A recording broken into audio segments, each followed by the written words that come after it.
Hi everyone, this is Anam. Welcome to PhD jobs and admission. So आज के इस video में हम टॉप 50 इंपॉर्टेंट क्वेश्चंस और इंपॉर्टेंट एमसीक्यूज डिस्कस करेंगे on research methodology for your upcoming Jamia Millia Islamia for your PhD entrance examination. जैसे कि आप सभी को पता है, जामिया मिलिया इस्लामिया के पीएचडी जो एंट्रेंस एग्जामिनेशन से आपकी 15 एंड 16 नवंबर के दिन कंडक्ट करवाया जा रहा है। तो उसके लिए हम आपको रिविजन एमसीक्यूज लेकर आएंगे, काफी सारे क्वेश्चंस, क्विक उसका हम आपको एक्सप्लेनेशन देंगे और साथ ही साथ जैसे कि आप स्क्रीन पर देख सकते हो फॉर योर पेपर वन, जिसमें आपके काफी सारे सेवरल यूनिट्स होते हैं, उन सारे यूनिट्स के लिए हम आपको 1 डे रिवीजन पैकेज प्रोवाइड करते हैं, जिसमें हम आपका गारंटीड सिलेक्शन की आपको गारंटी देते हैं। यानी कि हमारे कंटेंट से, हमारी रिवीजन पैकेज से आपको एग्जामिनेशन में क्वेश्चंस देखने मिलेंगे। तो याद रखिएगा, जिन स्टूडेंट्स ने अभी भी प्रिपरेशन नहीं करी है, ये 1-2 दिन में ही हमारे जो इम्पोर्टेंट रिवीजन पैकेजेस है उनसे आप इजीली आपके मार्क्स स्कोर कर सकते हो और यहाँ पर आपको पीएचडी एंट्रेंस एग्जामिनेशन को आप क्रैक कर सकते हो। तो नंबर वगैरह हमारा शो हो रहा है, ऐप के लिए लिंक नीचे डिस्क्रिप्शन बॉक्स में मिल जाएगी, वहां पर डेमो रिवीजन पैकेजेस अवेलेबल है, वहां से आप रिवीजन पैकेज को एक्सेस कर सकते हो।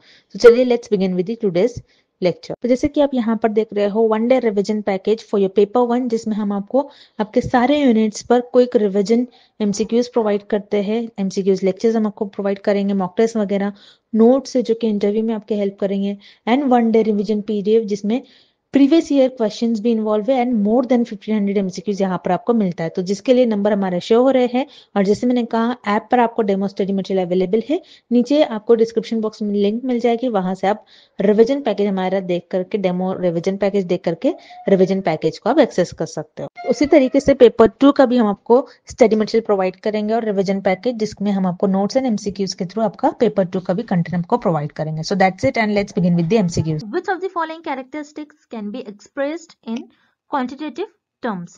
इस क्वेश्चन में हमें फाइंड आउट करना है कि क्वांटिटेटिव कैरेक्टरिस्टिक्स हमें किस ऑप्शन में गिवन नहीं है। अब कैरेक्टरिस्टिक्स दो टाइप की होती है, एक होती है क्वांटिटेटिव कैरेक्टरिस्टिक और सेकेंड होती है क्वालिटेटिव कैरेक्टरिस्टिक। सो क्वांटिटेटिव कैरेक्टरिस्टिक्स वो कैरेक्टरिस्टिक्स होती है जो नंबर्स को रिप्रेजेंट करती है और जो वेल डिफाइंड होती है, और क्वालिटेटिव कैरेक्टरिस्टिक वो कैरेक्टरिस्टिक होती है जो नंबर्स को डिफाइन नहीं करती और जो वेल डिफाइंड भी नहीं होती है, और क्वालिटेटिव कैरेक्टरिस्टिक को आप वर्ड्स और यू कैन से टेक्स्ट के फॉर्म में डिस्क्राइब करते हो। सो अब हमको इस क्वेश्चन में फाइंड आउट करना है कि क्वांटिटेटिव कैरेक्टरिस्टिक्स हमें किस ऑप्शन में गिवन नहीं है। सो अब हम वन बाय वन ऑप्शंस देखते हैं। Option A, socio economic status. यहाँ पर वर्ड आ रहा है economic, that means it is related with money, कि आपकी इनकम कितनी है, सोसाइटी में आपका स्टेटस क्या है। जितनी ज्यादा आपकी इनकम होगी उतना ज्यादा आपका स्टेटस होगा। सो इनकम को आप नंबर्स के फॉर्म में प्रेजेंट करते हो और डिस्क्राइब होती है इनकम। जैसे आप कहते हो किसी की इनकम 70,000 है, किसी की 60,000 है, जो कि वेल डिफाइंड हो रही है और जो नंबर्स के फॉर्म में है। सो ये आपका क्वांटिटेटिव कैरेक्टरिस्टिक हो जाएगा। दैट्स वाई यहाँ पर आपका ऑप्शन ए इनकरेक्ट हो जाएगा, बिकॉज इस क्वेश्चन में हमें फाइंड आउट करना है कि क्वांटिटेटिव कैरेक्टरिस्टिक कौन से ऑप्शन में गिवन नहीं है। सो यहाँ पर ऑप्शन ए में आपको क्वांटिटेटिव कैरेक्टरिस्टिक गिवन है, दैट्स वाई यहाँ पर आपका ऑप्शन ए इनकरेक्ट हो जाएगा। Then option B, marital status. Marital status, जैसे आप मैरिड हो या नहीं आप ये बताते हो। जैसे आपने कोई फॉर्म भरा है तो आपको यस और नो टाइप में आंसर करना होता है। अगर आप मैरिड हो तो आप यस पर टिक करते हो, अगर आप मैरिड नहीं हो तो आप नो पर टिक करते हो, जो कि वेल डिफाइंड है। तो मैरिटल स्टेटस को भी आप डिस्क्राइब नहीं करते हो, वर्ड्स के फॉर्म में, टेक्स्ट के फॉर्म में आप डिस्क्राइब नहीं कर रहे हो। दैट्स वाई यहाँ पर आपको ऑप्शन बी भी इनकरेक्ट हो जाएगा और मैरिटल स्टेटस ये क्वांटिटेटिव कैरेक्टरिस्टिक हो जाएगी। Then option C, numerical aptitude. Numerical aptitude क्या होता है, जिस आप ये बताते हो कि आप मैथ्स आपकी कितनी अच्छी है। ओके, सो न्यूमेरिकल एप्टीट्यूड को आप आईक्यू लेवल के थ्रू मेजर करते हो। सो न्यूमेरिकल एप्टीट्यूड को भी आप मेजर कर रहे हो और ये भी नंबर्स के फॉर्म में होता है, तो ये भी आपका क्वांटिटेटिव कैरेक्टरिस्टिक हो जाएगा। सो यहाँ पर आपका ऑप्शन सी भी इनकरेक्ट हो जाएगा। Then option D, professional attitude. Professional attitude means आप किसी का क्वालिटी बता रहे हो। सो प्रोफेशनल एटीट्यूड को आप नंबर्स के फॉर्म में रिप्रेजेंट नहीं करोगे, आप उसको वर्ड्स या फिर टेक्स्ट के फॉर्म में रिप्रेजेंट करोगे। कोई पर्सन है, आप उसकी क्वालिटी बता रहे हो, he is good, he is bad, he is honest. So आप क्या कर रहे हो, वर्ड्स के फॉर्म में बोल रहे हो, आप टेक्स्ट के फॉर्म में बोल रहे हो, आप नंबर्स में इसको डिस्क्राइब नहीं कर रहे हो।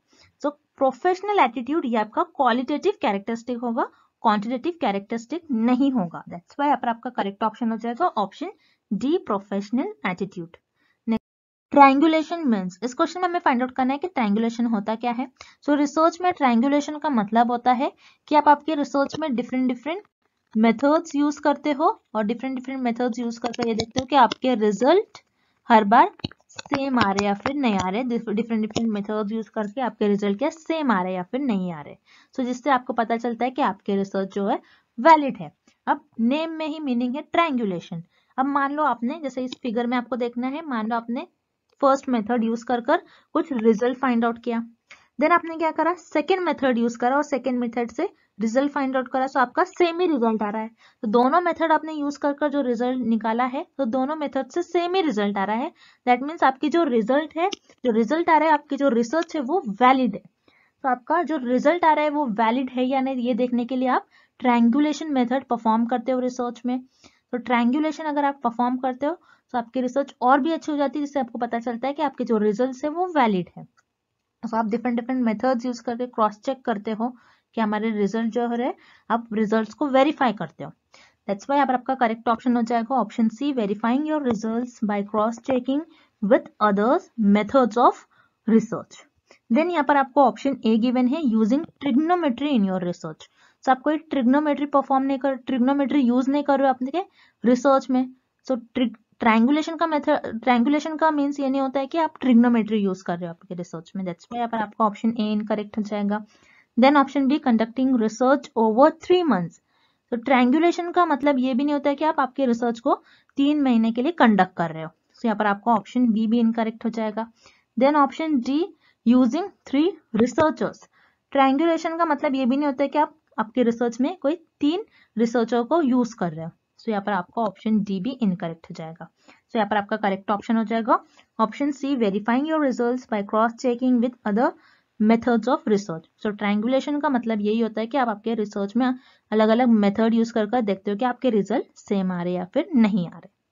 अ स्टडी इज रिलायबल व्हेन, इस क्वेश्चन में हमें फाइंड आउट करना है कि आपकी स्टडी कब रिलायबल होगी। अब रिलायबल का मतलब क्या होता है, मान लो आप कोई एक्सपेरिमेंट परफॉर्म कर रहे हो, आपने उस एक्सपेरिमेंट को बार बार परफॉर्म किया और बार बार परफॉर्म करने से आपका जो रिजल्ट आ रहा है वो रिजल्ट हर बार आपका सेम ही रिजल्ट आ रहा है। तो उस केस में आपको होगा कि आपकी जो स्टडी है वो रिलायबल है। अब एग्जाम्पल के हम थ्रू समझते हैं। मान लो आप वेइंग मशीन में आप वेट कर रहे हो, वेइंग मशीन है, आपने उसमें वेट किया और आपने 3 बार वेट किया और तीनों भी बार आपका 70 ही वेट आ रहा है। तीनों बार अलग अलग टाइम पर आपने वेट किया और आपका वेट जो है तीनों भी बार सेम ही आ रहा है, मीन्स तीनों भी बार 70 ही आ रहा है। तो आप ये कहोगे कि आपकी जो वेइंग मशीन है वो क्या है, रिलायबल है। सो उसी तरीके से अगर आपने कोई एक्सपेरिमेंट परफॉर्म किया और बार बार आप उस एक्सपेरिमेंट को परफॉर्म कर रहे हो और आपका जो रिजल्ट आ रहा है और बार बार सेम ही रिजल्ट आ रहा है, तब आप कहोगे कि आपकी जो स्टडी है वो रिलायबल है।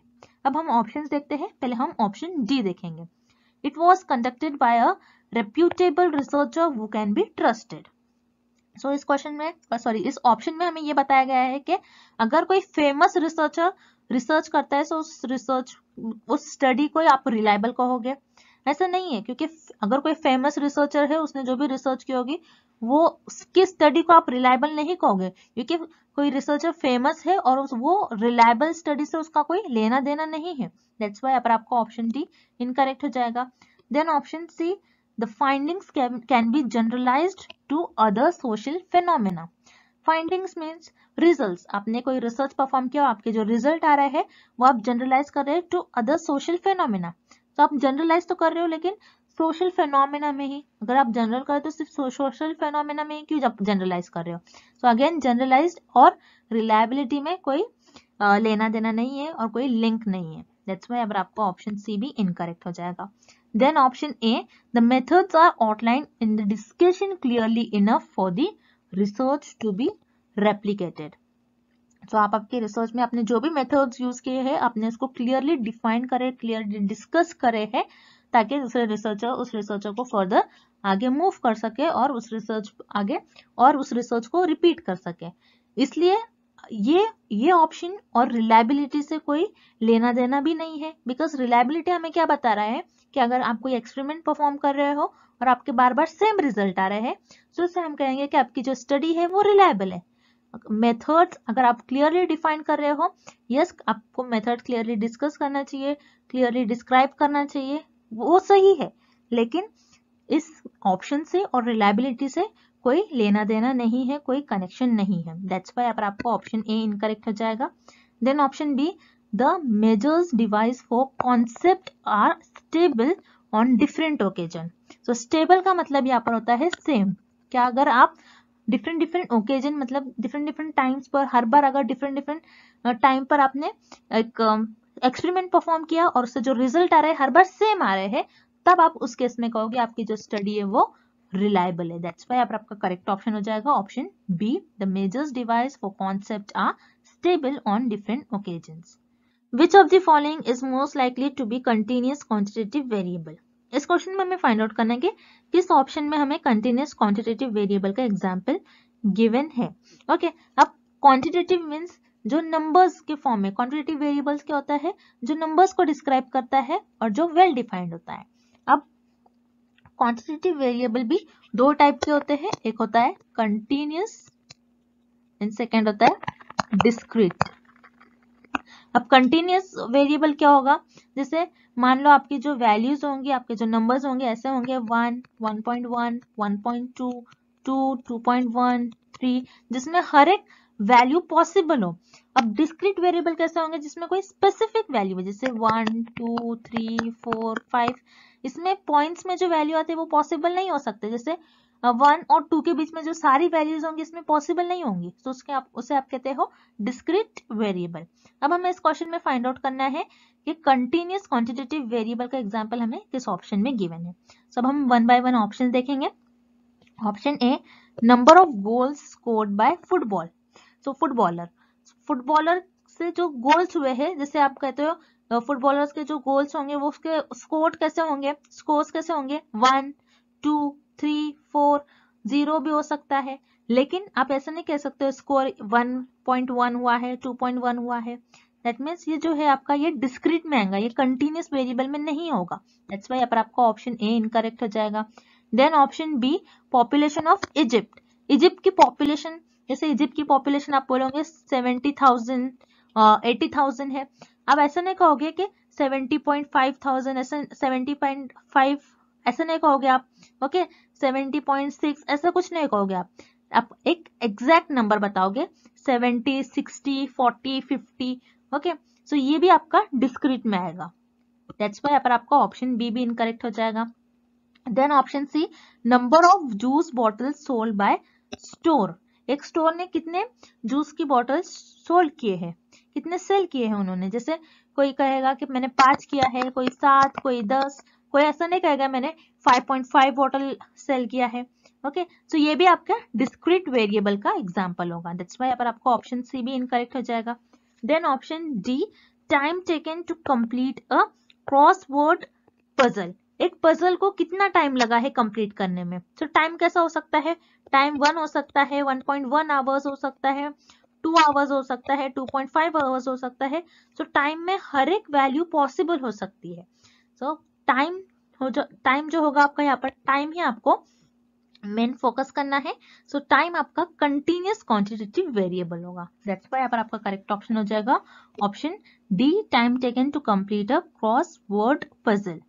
Sampling, in which a sampling unit can be repeated more than once, is called।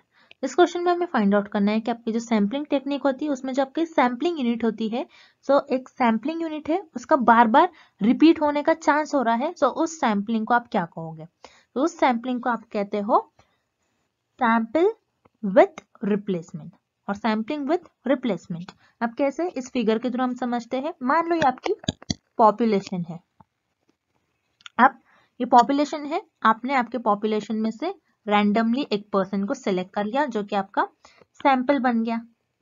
यह हो गया आपकी एक सैम्पलिंग यूनिट। ओके, ये हो गई आपकी एक सैम्पलिंग यूनिट। अब मान लो इस पर्सन को आपने फिर से पॉपुलेशन में भेज दिया, अब फिर से आपने पॉपुलेशन में भेज दिया, तो ये आपके इस तरीके से हो जाएगा फिर से पॉपुलेशन। अब फिर से मैंने कलेक्ट कर लिया, अब रैंडमली सिलेक्ट कर रही हूं मैं, तो फिर से हो सकता है ये पर्सन के सिलेक्ट होने का चांस फिर से हो। तो अगर मैं इस पर्सन को एक बार सिलेक्ट करके फिर से पॉपुलेशन में भेज दूं, तो उस पर्सन का चांस फिर से हो सकता है सिलेक्ट होने का। अगर मान लो इस पर्सन को मैंने फिर से नहीं भेजा पॉपुलेशन में, इस पर्सन को मैंने यहीं पर रखा, तो इस पर्सन का चांस होगा कि फिर से सिलेक्ट होने का नहीं होगा, क्योंकि मैंने इसको फिर से पॉपुलेशन में नहीं भेज दी, मैंने इसको अपना सैंपल यूनिट बनाकर इसको बाहर ले लिया। मीन्स यहाँ पर आपकी ब्लैंक स्पेस हो जाएंगी, ये पर्सन फिर से सिलेक्ट नहीं होगा।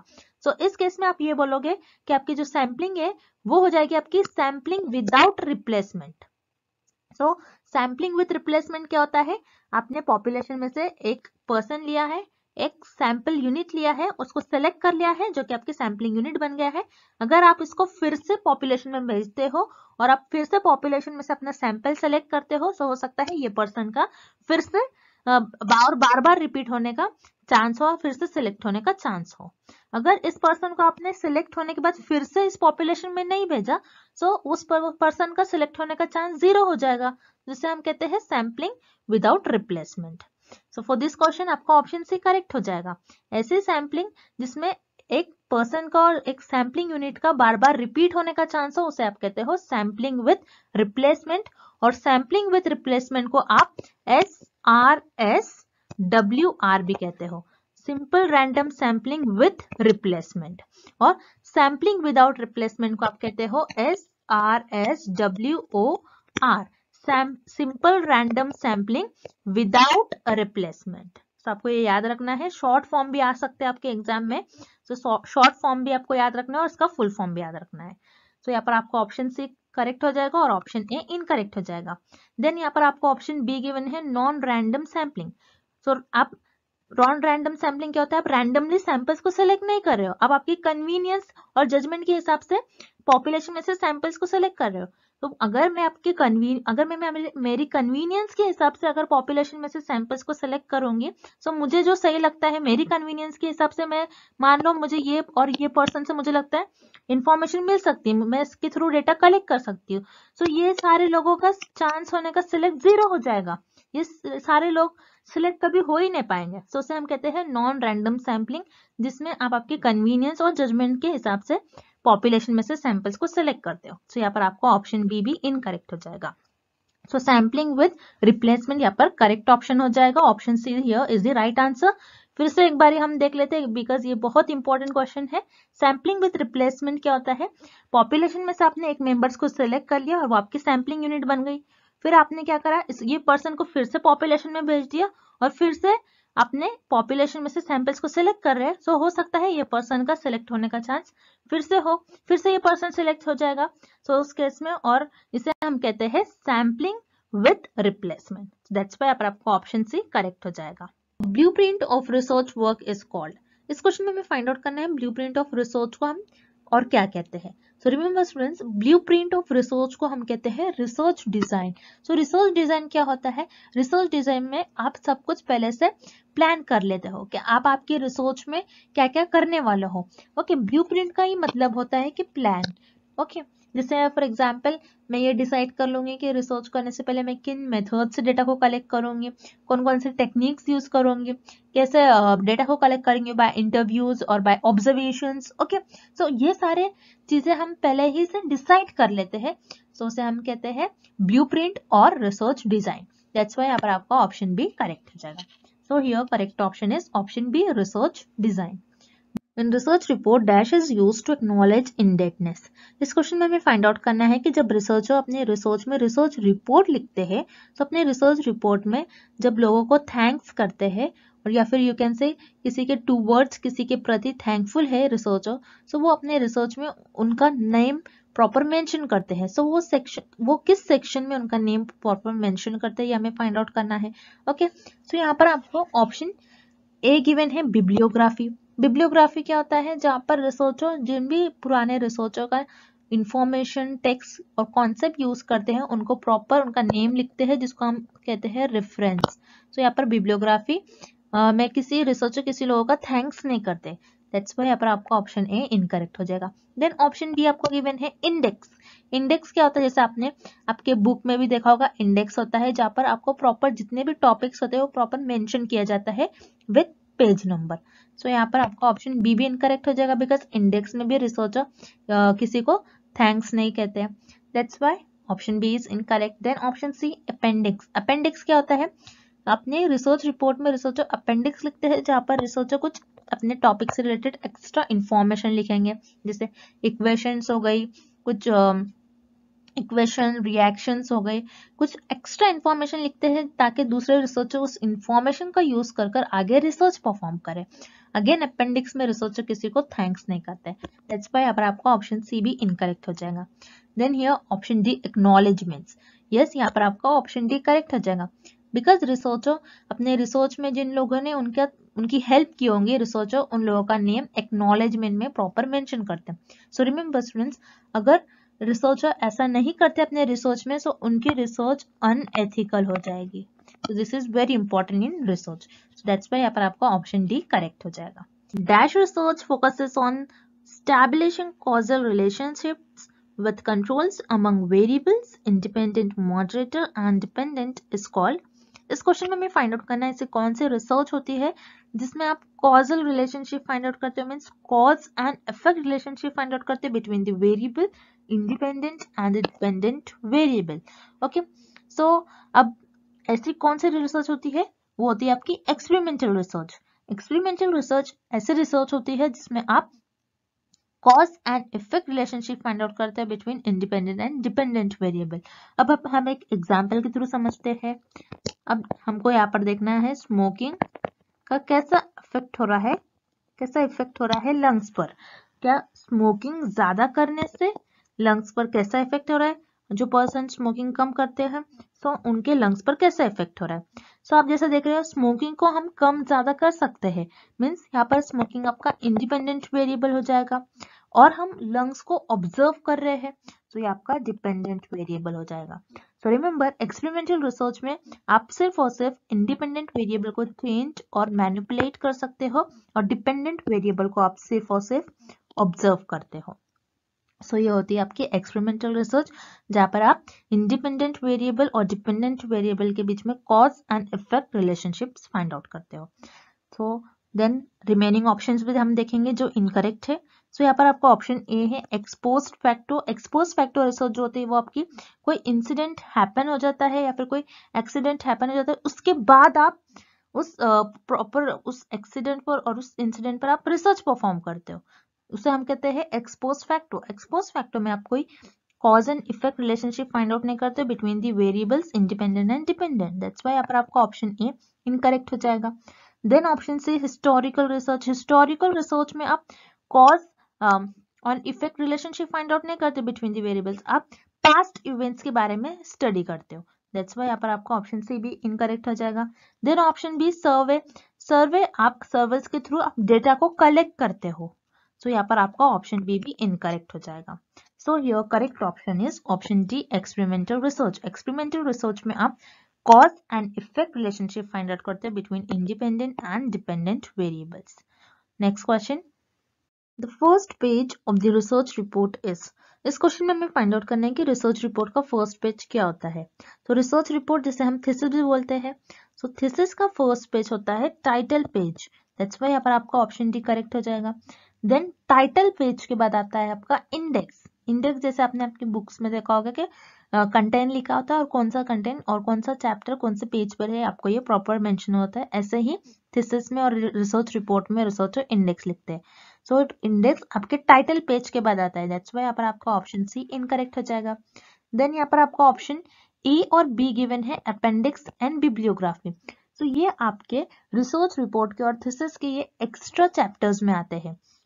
अपेंडिक्स में रिसर्चर क्या करते हैं, उनका जो प्रॉपर टॉपिक होता है उस टॉपिक के बारे में कुछ एक्स्ट्रा इंफॉर्मेशन देते हैं ताकि दूसरे रिसर्चर उस इंफॉर्मेशन का यूज करके आगे रिसर्च परफॉर्म करे। दैट्स व्हाई यहाँ पर आपका ऑप्शन ए इनकरेक्ट हो जाएगा। अपेंडिक्स आपके रिसर्च रिपोर्ट का फर्स्ट पेज नहीं होता है। Then bibliography. बिब्लियोग्राफी क्या होता है, जिसे हम कहते हैं एक सेट ऑफ, और यू कैन से बिब्लियोग्राफी एक रेफरेंस होता है, लिस्ट ऑफ रेफरेंस। तो रेफरेंस क्या होता है, जिसमें रिसर्चर कोई और रिसर्चर का इंफॉर्मेशन और कंटेंट अपने रिसर्च में यूज करता है, सो रिसर्चर उनका प्रॉपर नेम मेंशन करता है, सो उसे हम कहते हैं रेफरेंस और एक लिस्ट ऑफ रेफरेंस और सेट ऑफ रेफरेंस को हम कहते हैं बिब्लियोग्राफी। दैट्स वाई यहाँ पर बिब्लियोग्राफी भी आपका करेक्ट ऑप्शन नहीं होगा, बिकॉज बिब्लियोग्राफी भी आपके रिसर्च रिपोर्ट का और थीसिस का फर्स्ट पेज नहीं होता है। सो यहाँ पर आपका ऑप्शन बी भी इनकरेक्ट हो जाएगा। So here correct option is option D, title page.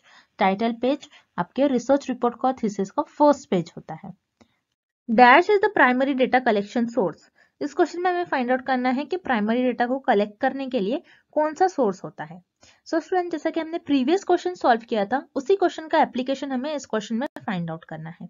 Okay, so let's look at option A. Option A आपको गिवन है गवर्नमेंट पब्लिकेशन। गवर्नमेंट पब्लिकेशन जो कि गवर्नमेंट का डेटा होता है और वो ऑलरेडी अवेलेबल होता है। ऐसा डेटा जो ऑलरेडी अवेलेबल हो वो सेकेंडरी डेटा के अंडर आता है, not in primary data. That's why आपका यहाँ पर ऑप्शन ए इनकरेक्ट हो जाएगा।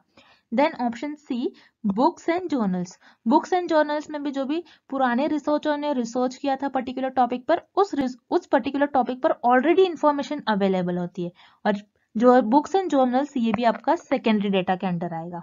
दैट्स वाई आपका ऑप्शन सी इनकरेक्ट हो जाएगा। Then here correct option is option B, interview method. So primary data को कलेक्ट करने के लिए बहुत सारे सोर्सेस होते हैं। So one of the sources interview method. So interview method के थ्रू रिसर्चर प्राइमरी डेटा को कलेक्ट करते हैं। अब प्राइमरी डेटा वो डेटा होता है कि जो रिसर्चर खुद ही कलेक्ट करे, उसे हम कहते हैं प्राइमरी डेटा। दैट्स वाई आपका ऑप्शन बी करेक्ट हो जाएगा। Dash refers to information that is generated to meet the specific requirements of the investigation at hand. इस क्वेश्चन में हमें फाइंड आउट करना है कि ऐसा कौन सा डेटा होता है जिसमें रिसर्चर अपने स्पेसिफिक रिक्वायरमेंट को इन्वेस्टिगेट करने के लिए कोई इंफॉर्मेशन जनरेट करता है। ओके, सो उस डेटा को हम कहते हैं primary data. So students, again इस क्वेश्चन में भी आपके लिए एक की वर्ड है which is very important word, generated. Means यहाँ पर रिसर्चर ने इंफॉर्मेशन जनरेट किया है। so, जब भी कोई न्यू इंफॉर्मेशन रिसर्चर जनरेट करता है वो प्राइमरी डेटा के अंडर आता है। ओके, अब रिसर्च में दो टाइप के डेटा होता है, एक होता है आपका primary data and the second is secondary data. Primary data वो डेटा होता है जिसमें रिसर्चर खुद ही डेटा को या फिर इंफॉर्मेशन कलेक्ट करते हैं या फिर इंफॉर्मेशन जनरेट करते हैं। Okay, and the secondary data जो होता है वो ऑलरेडी पब्लिश डेटा होता है। ऑलरेडी पब्लिश डेटा होता है या फिर कोई पुराने रिसर्चर ने उस पर्टिकुलर टॉपिक पर ऑलरेडी जो रिसर्च की होती है वो उस पर्टिकुलर टॉपिक पर ऑलरेडी इंफॉर्मेशन अवेलेबल होती है, उसे हम कहते हैं secondary data. So here researcher ने कोई इंफॉर्मेशन जनरेट की है, कुछ न्यू इंफॉर्मेशन रिसर्चर ने खुद ही जनरेट की है, सो उसे हम कहते हैं primary data. So here correct option is option B, primary data. Dash is the most frequently use measure of central tendency. इस क्वेश्चन में हमें फाइंड आउट करना है कि सेंट्रल टेंडेंसी को मेजर करने के लिए सबसे ज्यादा कौन सा टर्म और कौन सा टूल यूज किया जाता है। सो स्टूडेंट्स, आपको पहले पता होना चाहिए कि सेंट्रल टेंडेंसी क्या होता है। सेंट्रल टेंडेंसी स्टैटिस्टिक्स में एक टर्म होता है जो डेटा को डिस्क्राइब करता है by identifying the middle value in that data. So data की बीच या फिर मिडिल वैल्यू को सेंट्रल टेंडेंसी मेजर करता है। Okay, so central tendency measure करने के लिए बहुत सारे टूल होते हैं जैसे मीन, मीडियन एंड मोड, और सबसे ज्यादा यूज होने वाला टर्म होता है मीन। सो यहाँ पर आपका ऑप्शन ए करेक्ट हो जाएगा। देन आपको ऑप्शन बी गिवन है रेंज। रेंज क्या होता है? Difference between highest and lowest value, उसको हम कहते हैं रेंज। सो यहाँ पर रेंज आपका इनकरेक्ट हो जाएगा। देन आपको ऑप्शन सी गिवन है lowest value. Again lowest value भी सेंट्रल टेंडेंसी मेजर को डिस्क्राइब करने के लिए टूल नहीं होता है। दैट्स व्हाई आपका यहाँ पर ऑप्शन सी भी इनकरेक्ट हो जाएगा। So here correct option is option A, mean. Dash is a statistical measure used for comparing a variance to theoretical variance. इस क्वेश्चन में हमें फाइंड आउट करना है ऐसा कौन सा स्टैटिस्टिकल टूल है जो हम यूज करते हैं कंपेयर करने के लिए ऑब्जर्वेशनल वेरिएंस और थ्योरेटिकल वेरिएंस को। तो उस स्टैटिस्टिकल टूल को हम कहते हैं chi-square टेस्ट। सो यहाँ पर आपका ऑप्शन ए करेक्ट हो जाएगा। सो students, this is fact based question. तो यहाँ पर आपको ऑप्शन ए करेक्ट हो जाएगा। इसमें कुछ आपको याद नहीं रखना है, ऐसा कौन सा टूल होता है जो कंपेयर करने के लिए यूज होता है observational variance to the theoretical variance. उसका आंसर हो जाएगा आपका chi-square test. Okay, next, type 2 error occurs when. So students, इस क्वेश्चन में हमें फाइंड आउट करना है कि टाइप 2 एरर कब होता है। सो अगेन हम इस क्वेश्चन को इस टेबल के हेल्प से सॉल्व करेंगे। सो हियर ऑप्शंस की तरफ हम चलते हैं। First option is the null is true but we reject it. So हम टेबल में देखेंगे, जब नल हाइपोथेसिस ट्रू है, ओके, मीन्स आपको यहाँ पर फर्स्ट रो में देखना है। जब नल हाइपोथेसिस ट्रू है और हमने इसको रिजेक्ट कर लिया, तो ये कौन से टाइप का एरर होगा? टाइप 1 एरर होगा ये, ओके, ये टाइप 2 एरर नहीं होगा। That's why here option is incorrect. Then option B, the null is false and we reject it. Okay, so means आपको यहाँ पर अभी इस टेबल में सेकेंड रो में देखना है। सो नल हाइपोथेसिस आपकी फॉल्स है और आपने उसको रिजेक्ट कर लिया, फॉल्स है और आपने उसको रिजेक्ट कर लिया, मीन्स आपका जो डिसीजन है वो करेक्ट है, मीन्स ऑप्शन बी में कोई एरर ही नहीं है। That's why here option B is again incorrect. Then option C, the null is true and we accept it. So again आपको यहाँ पर टेबल में देखना है और यहाँ पर आप फर्स्ट रो में देखेंगे, जब आपकी नल हाइपोथेसिस ट्रू है और आप उस नल हाइपोथेसिस को एक्सेप्ट कर ले रहे हो, दैट मीन्स आपका जो डिसीजन है ये करेक्ट डिसीजन है। अगेन ऑप्शन सी में कोई एरर नहीं है, that's why here option C is incorrect. Then option D, the null is false but we accept it. क्या हो रहा है यहाँ पर? नल हाइपोथेसिस फॉल्स है फिर भी आप उसको एक्सेप्ट कर ले रहे हो। जब नल हाइपोथेसिस फॉल्स होती है और आप उसको एक्सेप्ट कर लेते हो तो उसे हम कहते हैं type 2 error. So yes, type 2 error occurs when null hypothesis is false and we accept it. So here option D is the right answer. null hypothesis false होती है, null hypothesis गलत होती है, फिर भी हम उसको accept कर ले रहे हैं, that is known as type 2 error. So here option D is the right answer. The method by which a sample is choosing referred as. इस क्वेश्चन में हमें फाइंड आउट करना है कि सैंपल चूज करने के मेथड को हम क्या कहते हैं। सो उसे हम कहते हैं सैंपल डिजाइन। ओके, तो सैंपल डिजाइन में भी आपके कुछ स्टेप्स होते हैं। जैसे आपका फर्स्ट स्टेप होता है टारगेट पॉपुलेशन। आपकी कौन कौन से, आप किस पॉपुलेशन पर आप स्टडी करने वाले हो, आप पहले वो सिलेक्ट करते हो। देन सेकेंड स्टेप में आप सैम्पलिंग फ्रेम बना लेते हो। सैम्पलिंग फ्रेम क्या होता है? जिसमें आप एक लिस्ट बनाते हो और उस लिस्ट में कुछ लोगों के नेम होते हैं। अब उसके बाद थर्ड स्टेप में आप सैम्पलिंग टेक्निक डिसाइड करते हो, मीन्स आप किस मेथड से सैंपल को सिलेक्ट करोगे और फिर जो भी आपने मेथड लिया होता है जैसे रैंडम सैम्पलिंग, तो आप रैंडमली इस लिस्ट में से लोगों को सिलेक्ट कर लोगे। ओके, एंड देन लास्ट में आप सैम्पलिंग परफॉर्म करते हो। सो यहाँ पर आपका ऑप्शन सी करेक्ट हो जाएगा, sampling design. Okay, next question, from theory to logical conclusion. इस क्वेश्चन में हमें फाइंड आउट करना है आप कौन से ऑप्शन के थ्रू थ्योरी से लॉजिकल कंक्लूजन्स फाइंड आउट करते हो। सो स्टूडेंट्स रिमेंबर, हम थ्योरी से लॉजिकल कंक्लूजन्स हम क्वांटिटेटिव रिसर्च में फाइंड आउट करते हैं। ओके, सो क्वांटिटेटिव रिसर्च आपके डिडक्टिव रिसर्च में आता है, डिडक्टिव रीजनिंग में आता है, जिसे हम कहते हैं DGP। ओके, जैसे आप कोई जनरल थ्योरी को प्रूव करने की कोशिश करते हो, जनरल थ्योरी से कोई कंक्लूजन्स फाइंड आउट करते हैं। सो यहाँ पर आपका ऑप्शन ए करेक्ट हो जाएगा। Then option B induction. Induction आपका क्वालिटेटिव रिसर्च में आता है। क्वालिटेटिव रिसर्च आपकी इंडक्टिव रीजनिंग होती है, जिसे हम कहते हैं IPG, मीन्स आप कोई पर्टिकुलर ऑब्जर्वेशन से कोई जनरल थ्योरी डेवलप करते हो। दैट्स व्हाई यहाँ पर आपका ऑप्शन बी इनकरेक्ट हो जाएगा, बिकॉज इंडक्शन में आप कोई थ्योरी को कंक्लूजन्स, थ्योरी से कोई कंक्लूजन्स फाइंड आउट नहीं करते और ना ही कोई थ्योरी को प्रूव करते हैं, बल्कि आप थ्योरी डेवलप करते हैं। दैट्स व्हाई यहाँ पर आपका ऑप्शन बी इनकरेक्ट हो जाएगा। Again option C is also incorrect. So here correct option is option A, deduction. Next, a blueprint of research work is called. इस क्वेश्चन में हमें फाइंड आउट करना है ब्लूप्रिंट ऑफ रिसर्च को हम और क्या कहते हैं। So remember students, blueprint of research को हम कहते हैं रिसर्च डिजाइन। सो रिसर्च डिजाइन क्या होता है? रिसर्च डिजाइन में आप सब कुछ पहले से प्लान कर लेते हो कि आप आपकी रिसर्च में क्या क्या करने वाले हो। ओके, ब्लूप्रिंट का ही मतलब होता है कि प्लान। ओके, जैसे फॉर एग्जांपल मैं ये डिसाइड कर लूंगी कि रिसर्च करने से पहले मैं किन मेथड से डेटा को कलेक्ट करूंगी, कौन कौन से टेक्निक्स यूज करूंगी, कैसे डेटा को कलेक्ट करेंगे, बाय इंटरव्यूज और बाय ऑब्जर्वेशंस। ओके, सो ये सारे चीजें हम पहले ही से डिसाइड कर लेते हैं। सो उसे हम कहते हैं ब्लूप्रिंट और रिसर्च डिजाइन। दैट्स व्हाई यहाँ पर आपका ऑप्शन बी करेक्ट हो जाएगा। So here correct option is option B, research design.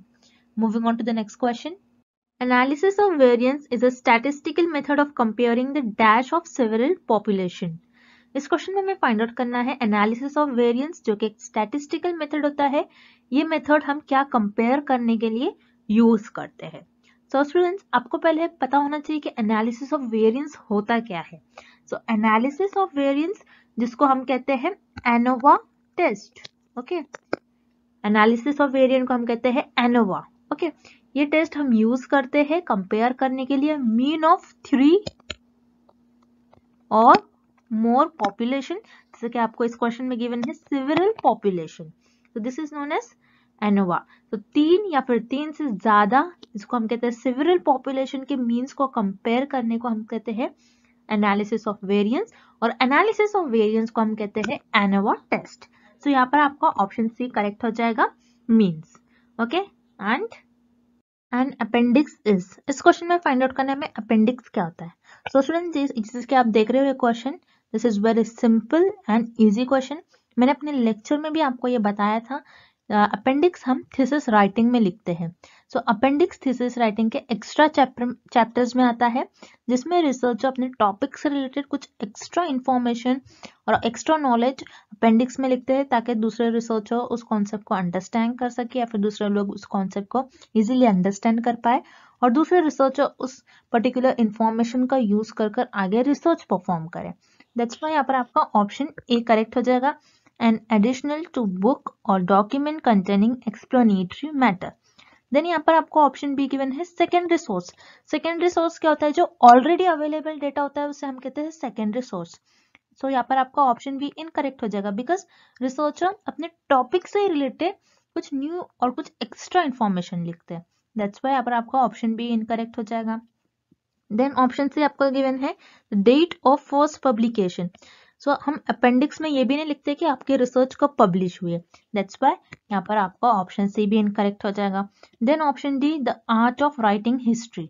Appendix में हम हिस्ट्री नहीं लिखते हैं, अपेंडिक्स में बस जो भी एक्स्ट्रा इंफॉर्मेशन होती है रिसर्चर की वो लिखते हैं, ना कि कोई हिस्ट्री को लिखते हैं। दैट्स वाई यहाँ पर आपका ऑप्शन डी भी इनकरेक्ट हो जाएगा। So your correct option is option A, an additional to a book or document containing explanatory matter. Next question. Mean, median and mode are. इस क्वेश्चन में फाइंड आउट करना है mean, median and mode क्या होता है। So mean, median and mode they are measures of central tendency। अब हमें find out करना है कि central tendency क्या होता है। ओके, so central tendency आपके डेटा के central या फिर टिपिकल वैल्यू को भी कहते हैं। ओके, अब जैसे कि इस डायग्राम में मीन, मीडियन एंड मोड ये आपके डिस्ट्रीब्यूशन की सेंट्रल वैल्यू को बताता है। Okay, so mean, median and mode basically आपके डिस्ट्रीब्यूशन या फिर आपके डेटा की सेंट्रल वैल्यू को बताता है। सो यहाँ पर आपका करेक्ट ऑप्शन हो जाएगा option C, measures of central tendency. Next question. If more than two values are there for analyzing mean difference, then which test is to be used? इस क्वेश्चन में हमें फाइंड आउट करना है कि हम कौन सा स्टैटिस्टिकल टेस्ट यूज करेंगे जब हमें दो से ज्यादा ग्रुप्स के मीन को कंपेयर करना होता है। तो यहाँ पर आपका करेक्ट ऑप्शन हो जाएगा एनोवा, बिकॉज एनोवा टेस्ट ऐसा टेस्ट होता है जिसमें हम मोर देन 2 ग्रुप्स के मीन को कंपेयर करते हैं। ओके, जब भी हम 2 से ज्यादा ग्रुप के मीन को कंपेयर करते हैं तब हम एनोवा टेस्ट का यूज करेंगे, और जब भी हम सिर्फ 2 ग्रुप के मीन को कंपेयर करते हैं तब हम T test and G test का यूज करेंगे। Okay, so students, this is very very important topic. Exam में इस टॉपिक से 2 to 4 क्वेश्चंस आते ही है। आप पेपर में आप इस टॉपिक से 2 से 4 क्वेश्चन आप देख ही लोगे, क्योंकि ये बहुत इंपॉर्टेंट टॉपिक है। मैंने अपने नोट्स में बहुत अच्छे से इस टॉपिक को एक्सप्लेन किया है, आप जरूर उसको देख लीजिएगा।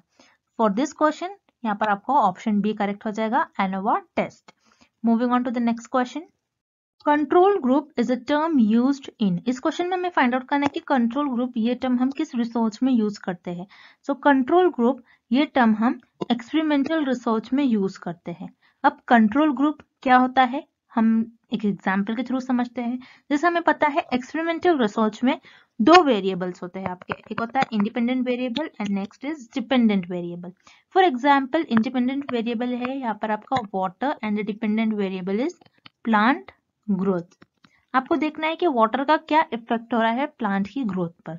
अब इस केस में क्या हो जाएगा, कुछ एक्स्ट्रा वेरिएबल्स आ जाएंगे, जैसे विंड, टेम्परेचर, सनलाइट। ओके, ये सारे आपके एक्स्ट्रा वेरिएबल हो गए। अब इस केस में क्या हो जाएगा, ये जो एक्स्ट्रा वेरिएबल्स होते हैं जिन्हें हम कहते हैं एक्सट्रेनियस वेरिएबल, ये वेरिएबल एक्सपेरिमेंटल रिसर्च में स्टडी का पार्ट तो नहीं होते हैं, लेकिन फिर भी ये डिपेंडेंट वेरिएबल को अफेक्ट करते हैं। ओके, तो इस केस में एक्सपेरिमेंटल रिसर्च में एक टर्म आ जाता है और एक वेरिएबल आ जाता है जिसे हम कहते हैं कंट्रोल वेरिएबल।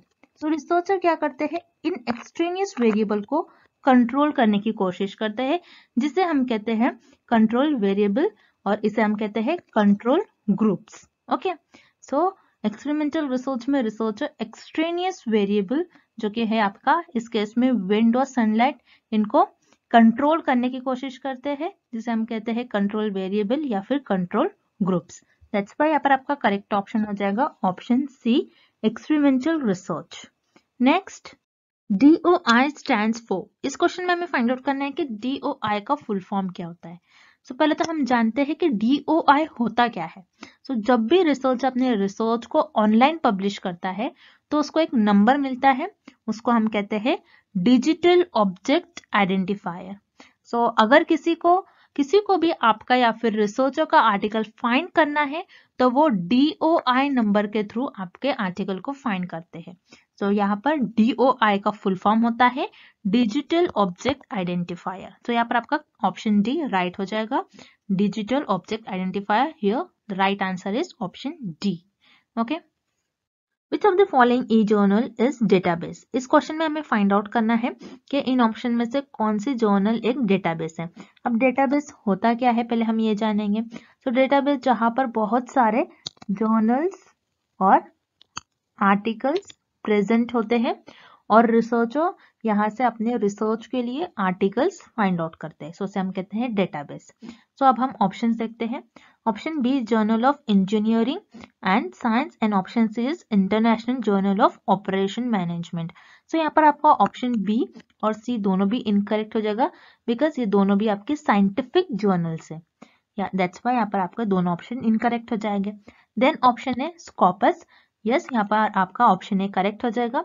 स्कॉपस एक ऐसा डेटाबेस है जहां से रिसर्चर अपने आर्टिकल्स को फाइंड आउट करते हैं, और Scopus is owned by Elsevier company. Okay, this is very important, that's why यहाँ पर आपका करेक्ट ऑप्शन हो जाएगा option A Scopus. Next question, Which of the following sampling methods is based on probability? इस question में हमें find out करना है कि कौन सी सैम्पलिंग आपके प्रोबेबिलिटी सैम्पलिंग मेथड का टाइप होता है। सो यहाँ पर आपको ऑप्शन ए गिवन है quota sampling, option C judgement sampling, option D convenience sampling. So ये तीनों भी सैम्पलिंग आपके नॉन प्रोबेबिलिटी सैम्पलिंग मेथड्स में आता है। मेथड्स के टाइप है ये तीनों भी, जहां पर रिसर्चर अपने जजमेंट्स, अपने ओपिनियंस और कन्वीनियंस को आगे रखकर पॉपुलेशन में से सैंपल्स को सिलेक्ट करते हैं। दैट्स व्हाई यहाँ पर आपका option A, C and D तीनों भी इनकरेक्ट हो जाएगा, बिकॉज इस क्वेश्चन में हमें पूछ रहा है कि कौन सा सैम्पलिंग मेथड प्रोबेबिलिटी सैम्पलिंग का टाइप होता है। सो यहाँ पर आपका ऑप्शन बी करेक्ट हो जाएगा, it is the type of probability sampling. So stratified sampling एक आपकी प्रोबेबिलिटी सैम्पलिंग मेथड का टाइप होती है। अब स्ट्रैटिफाइड सैम्पलिंग होता क्या है हम इस डायग्राम के थ्रू समझते हैं। सो स्ट्रैटिफाइड सैम्पलिंग में रिसर्चर एक हेट्रोजीनियस पॉपुलेशन लेते हैं, इस हेट्रोजीनियस पॉपुलेशन को रिसर्चर होमोजीनियस पॉपुलेशन में कन्वर्ट करते हैं और होमोजीनियस ग्रुप्स में कन्वर्ट करते हैं, और इस ग्रुप में से रैंडमली सैंपल्स को सेलेक्ट करते हैं। सो प्रोबेबिलिटी सैम्पलिंग में रिसर्चर अपने कन्वीनियंस, अपने जजमेंट, अपने ओपिनियन को आगे नहीं रखते हैं, बल्कि रैंडमली पॉपुलेशन में से सैंपल्स को सिलेक्ट करते हैं। सो दैट्स व्हाई यहाँ पर आपका करेक्ट ऑप्शन हो जाएगा option B stratified sampling. Stratified sampling आपकी प्रोबेबिलिटी सैम्पलिंग मेथड का टाइप होती है। Which of the following tools is good for thesis report? इस क्वेश्चन में हमें फाइंड आउट करना है कि हम रिसर्च में थीसिस किस टूल में लिखते हैं। सो यहाँ पर आपका ऑप्शन ए गिवन है एक्सेल। एक्सेल क्या होता है, जिसमें आप डेटा को एनालाइज करते हो, ये डेटा एनालिसिस टूल होता है। एक्सेल आपका डेटा एनालिसिस टूल होता है, एक्सेल में रिसर्च और थीसिस को नहीं लिखते हैं, दैट्स वाई यहाँ पर आपका ऑप्शन ए इनकरेक्ट हो जाएगा। Then option B PowerPoint presentation. So PowerPoint presentation जो प्रेजेंटेशन बनाने के काम आता है और जिसमें रिसर्चर रिसर्च प्रेजेंटेशन बनाते हैं, ना कि थीसिस लिखते हैं, दैट्स वाई यहाँ पर आपका ऑप्शन बी भी इनकरेक्ट हो जाएगा। Then option C word document. तो यहाँ पर आपका ऑप्शन सी करेक्ट हो जाएगा। वर्ड डॉक्यूमेंट में रिसर्चर अपने थीसिस को लिखते हैं, दैट्स वाई यहाँ पर आपका करेक्ट ऑप्शन हो जाएगा option C word document. Next question, which help researchers all over the world to work together in collaboration। इस क्वेश्चन में हमें फाइंड आउट करना है कि कौन सा ऐसा टूल होता है जिसकी हेल्प से रिसर्चर पूरे वर्ल्ड में एक दूसरे से कम्युनिकेट कर सकते हैं और एक दूसरे से कोलैबोरेट कर सकते हैं। सो अब हम ऑप्शंस देखते हैं। Option C word processing. Word processing जैसे हमने अभी देखा, वर्ड प्रोसेसिंग जिसमें रिसर्चर थीसिस राइट करते हैं। सो वर्ड प्रोसेसिंग के थ्रू रिसर्चर एक दूसरे से कम्युनिकेट नहीं कर सकते और ना ही एक दूसरे से कोलैबोरेट कर सकते, दैट्स वाई यहाँ पर आपका ऑप्शन सी इनकरेक्ट हो जाएगा। Then option B plagiarism. Plagiarism क्या होता है कि रिसर्च में किसी और रिसर्चर के कंटेंट, किसी और रिसर्चर की इंफॉर्मेशन को कॉपी करने को हम प्लेजरिज्म कहते हैं। सो प्लेजरिज्म भी एक ऐसा टूल नहीं होता है जिसके थ्रू रिसर्चर कम्युनिकेट कर सकते हैं या फिर कोलैबोरेट कर सकते हैं, दैट्स वाई आपका यहाँ पर ऑप्शन बी भी इनकरेक्ट हो जाएगा। Then option A ICT. ICT क्या होता है? Information and communication technology. जैसे आप नेम में मीनिंग देख रहे हो कम्युनिकेशन, सो ये आईसीटी एक ऐसा टूल होता है जिसके थ्रू पूरे वर्ल्ड के रिसर्चर और जो भी रिसर्चर को एक दूसरे से कम्युनिकेट करना है, कोलैबोरेट करना है, सो इस टूल के थ्रू रिसर्चर एक दूसरे से कम्युनिकेट और कोलैबोरेशन करते हैं, दैट्स वाई यहाँ पर आपका ऑप्शन ए करेक्ट हो जाएगा, ICT information and communication technology. Moving on to the next question, qualitative data uses. इस क्वेश्चन में हमें फाइंड आउट करना है कि क्वालिटेटिव डेटा कौन सी स्केल ऑफ मेजरमेंट यूज करता है। ओके अब हम एक एग्जाम्पल के थ्रू जानते हैं कि क्वालिटेटिव डेटा में कौन सी स्केल ऑफ मेजरमेंट हम यूज करेंगे। जैसे मान लो शर्ट्स की साइजेस है। ओके अब यहाँ पर आपने शर्ट के साइजेस को उनके फीचर्स के हिसाब से क्लासिफाई कर लिया कि ये small, medium and large. Okay अब यहाँ पर आपने क्या किया, शर्ट को उनके फीचर्स के हिसाब से क्लासिफाई कर लिया, दैट्स वाई ये आपके नॉमिनल स्केल ऑफ मेजरमेंट में आएगा। ओके देन आप यहाँ पर क्या कर रहे हो, शर्ट के साइजेस को पहले आपने स्मॉल लिया, फिर स्मॉल से मीडियम में आए। आपने ऐसा थोड़ी ना किया कि स्मॉल से डायरेक्ट लार्ज पे चले गए। ओके स्मॉल से आपने प्रॉपर मीडियम लिया, मीडियम से उससे थोड़ा सा एक साइज बड़ा लार्ज ले लिया। ओके मीन्स यहाँ पर आपने ऑर्डर फॉलो किया है, मीन्स यहाँ पर आप क्वालिटेटिव डेटा में आप ऑर्डिनल स्केल ऑफ मेजरमेंट भी यूज करेंगे, मीन्स इस शर्ट की साइज में आपने एक ऑर्डर फॉलो किया। ओके दैट मीन्स आप क्वालिटेटिव डेटा में nominal as well as ordinal scale of measurement use करते हो, दैट्स वाई यहाँ पर आपका करेक्ट ऑप्शन हो जाएगा ऑप्शन ए। देन यहाँ पर आपको ऑप्शन बी गिवन है ratio and interval. So remember ratio और इंटरवल में आप क्वांटिटेटिव डेटा में आप इस स्केल ऑफ मेजरमेंट का यूज करते हो, बिकॉज क्वालिटेटिव डेटा में और यू कैन से नॉमिनल और ऑर्डिनल में जीरो का कोई मीनिंग नहीं होता है। ओके और क्वालिटेटिव डेटा में नंबर्स नहीं इन्वॉल्व होते, वैसे हमने देखा नॉमिनल और ऑर्डिनल में कोई नंबर्स नहीं ज्यादा इन्वॉल्व होते, दैट्स वाई यहाँ पर आपका ऑप्शन ए करेक्ट हो जाएगा, qualitative data uses nominal as well as ordinal scale of measurements. So यहाँ पर आपका ऑप्शन ए करेक्ट हो जाएगा, either nominal or ordinal scale. Next question. In an aquaculture study, the following variables were measured on each fish: gender, initial weight, body temperature, weight gain. The scale of these four variables in order are. इस question में हमें find out करना है कि एक study की गई, एक एक्वाकल्चर स्टडी की गई, मीन्स पानी से रिलेटेड कुछ स्टडी की गई, और इस स्टडी में फिश पर स्टडी की गई, और जैसे उनके फिश के वेरिएबल्स जैसे gender, initial weight, body temperature, weight gain, इन सारे वेरिएबल्स पर स्टडी की गई। तो ये जो 4 वेरिएबल्स है, ये इन 4 वेरिएबल्स को स्टडी करने के लिए रिसर्चर कौन से स्केल ऑफ मेजरमेंट्स का यूज करेंगे, हमें ये फाइंड आउट करना है। ओके सो यहाँ पर आपका फर्स्ट वेरिएबल है जेंडर। तो जेंडर को रिसर्चर फिश के जेंडर्स को रिसर्चर उनके क्वालिटेटिव फीचर्स के हिसाब से क्लासिफाई करेंगे। तो क्वालिटेटिव फीचर्स के हिसाब से जब क्लासिफाई करते हैं हम, तो वो हम नॉमिनल स्केल ऑफ मेजरमेंट में करते हैं। तो यहाँ पर जेंडर को क्लासिफाई करने के लिए researcher nominal scale of measurement का यूज करेंगे। Then initial weight, initial weight means इनका वेट देखने के लिए कि कितना वेट है। सो वेट को नंबर्स में आइडेंटिफाई करते हैं। ओके, वेट आपका नंबर्स में होता है, दैट्स वाई यहाँ पर नंबर्स में हो रहा है। सो आप यहाँ पर ratio scale of measurements use करेंगे। Then next is body temperature. Body temperature को आप बॉडी टेम्परेचर मीन्स आपका जो बॉडी टेम्परेचर होता है वो आपका जीरो नहीं हो सकता। आपको बॉडी टेम्परेचर में जीरो की कोई मीनिंग नहीं होता है। दैट्स वाई आप यहाँ पर इंटरवल स्केल ऑफ मेजरमेंट का यूज करोगे। इंटरवल स्केल ऑफ मेजरमेंट में जीरो का कोई मीनिंग नहीं होता है, जीरो आपका आर्बिट्री रहता है। देन आपका है weight gain. Weight gain again ये रेशो में आएगा। अगर ये देखना है रिसर्चर को कि ये पर्टिकुलर फिश का कितना वेट गेन हो गया, सो कोई फिश का वेट गेन होगा, कोई फिश का वेट गेन नहीं होगा, मीन जीरो वेट गेन होगा। तो जीरो वेट गेन है, दैट्स वाई यहाँ पर आपका रेशो होगा। रेशो में जीरो का कुछ मीनिंग होता है, दैट्स वाई यहाँ पर आपका करेक्ट ऑप्शन हो जाएगा ऑप्शन डी। तो यहाँ पर रिसर्चर फिश के जेंडर को मेजर करने के लिए नॉमिनल स्केल ऑफ मेजरमेंट का यूज करेंगे। इनिशियल वेट को मेजर करने के लिए रेशो स्केल ऑफ मेजरमेंट का यूज करेंगे, क्योंकि वेट जीरो भी हो सकता है। Okay, then next is body temperature. Body temperature को मेजर करने के लिए रिसर्चर इंटरवल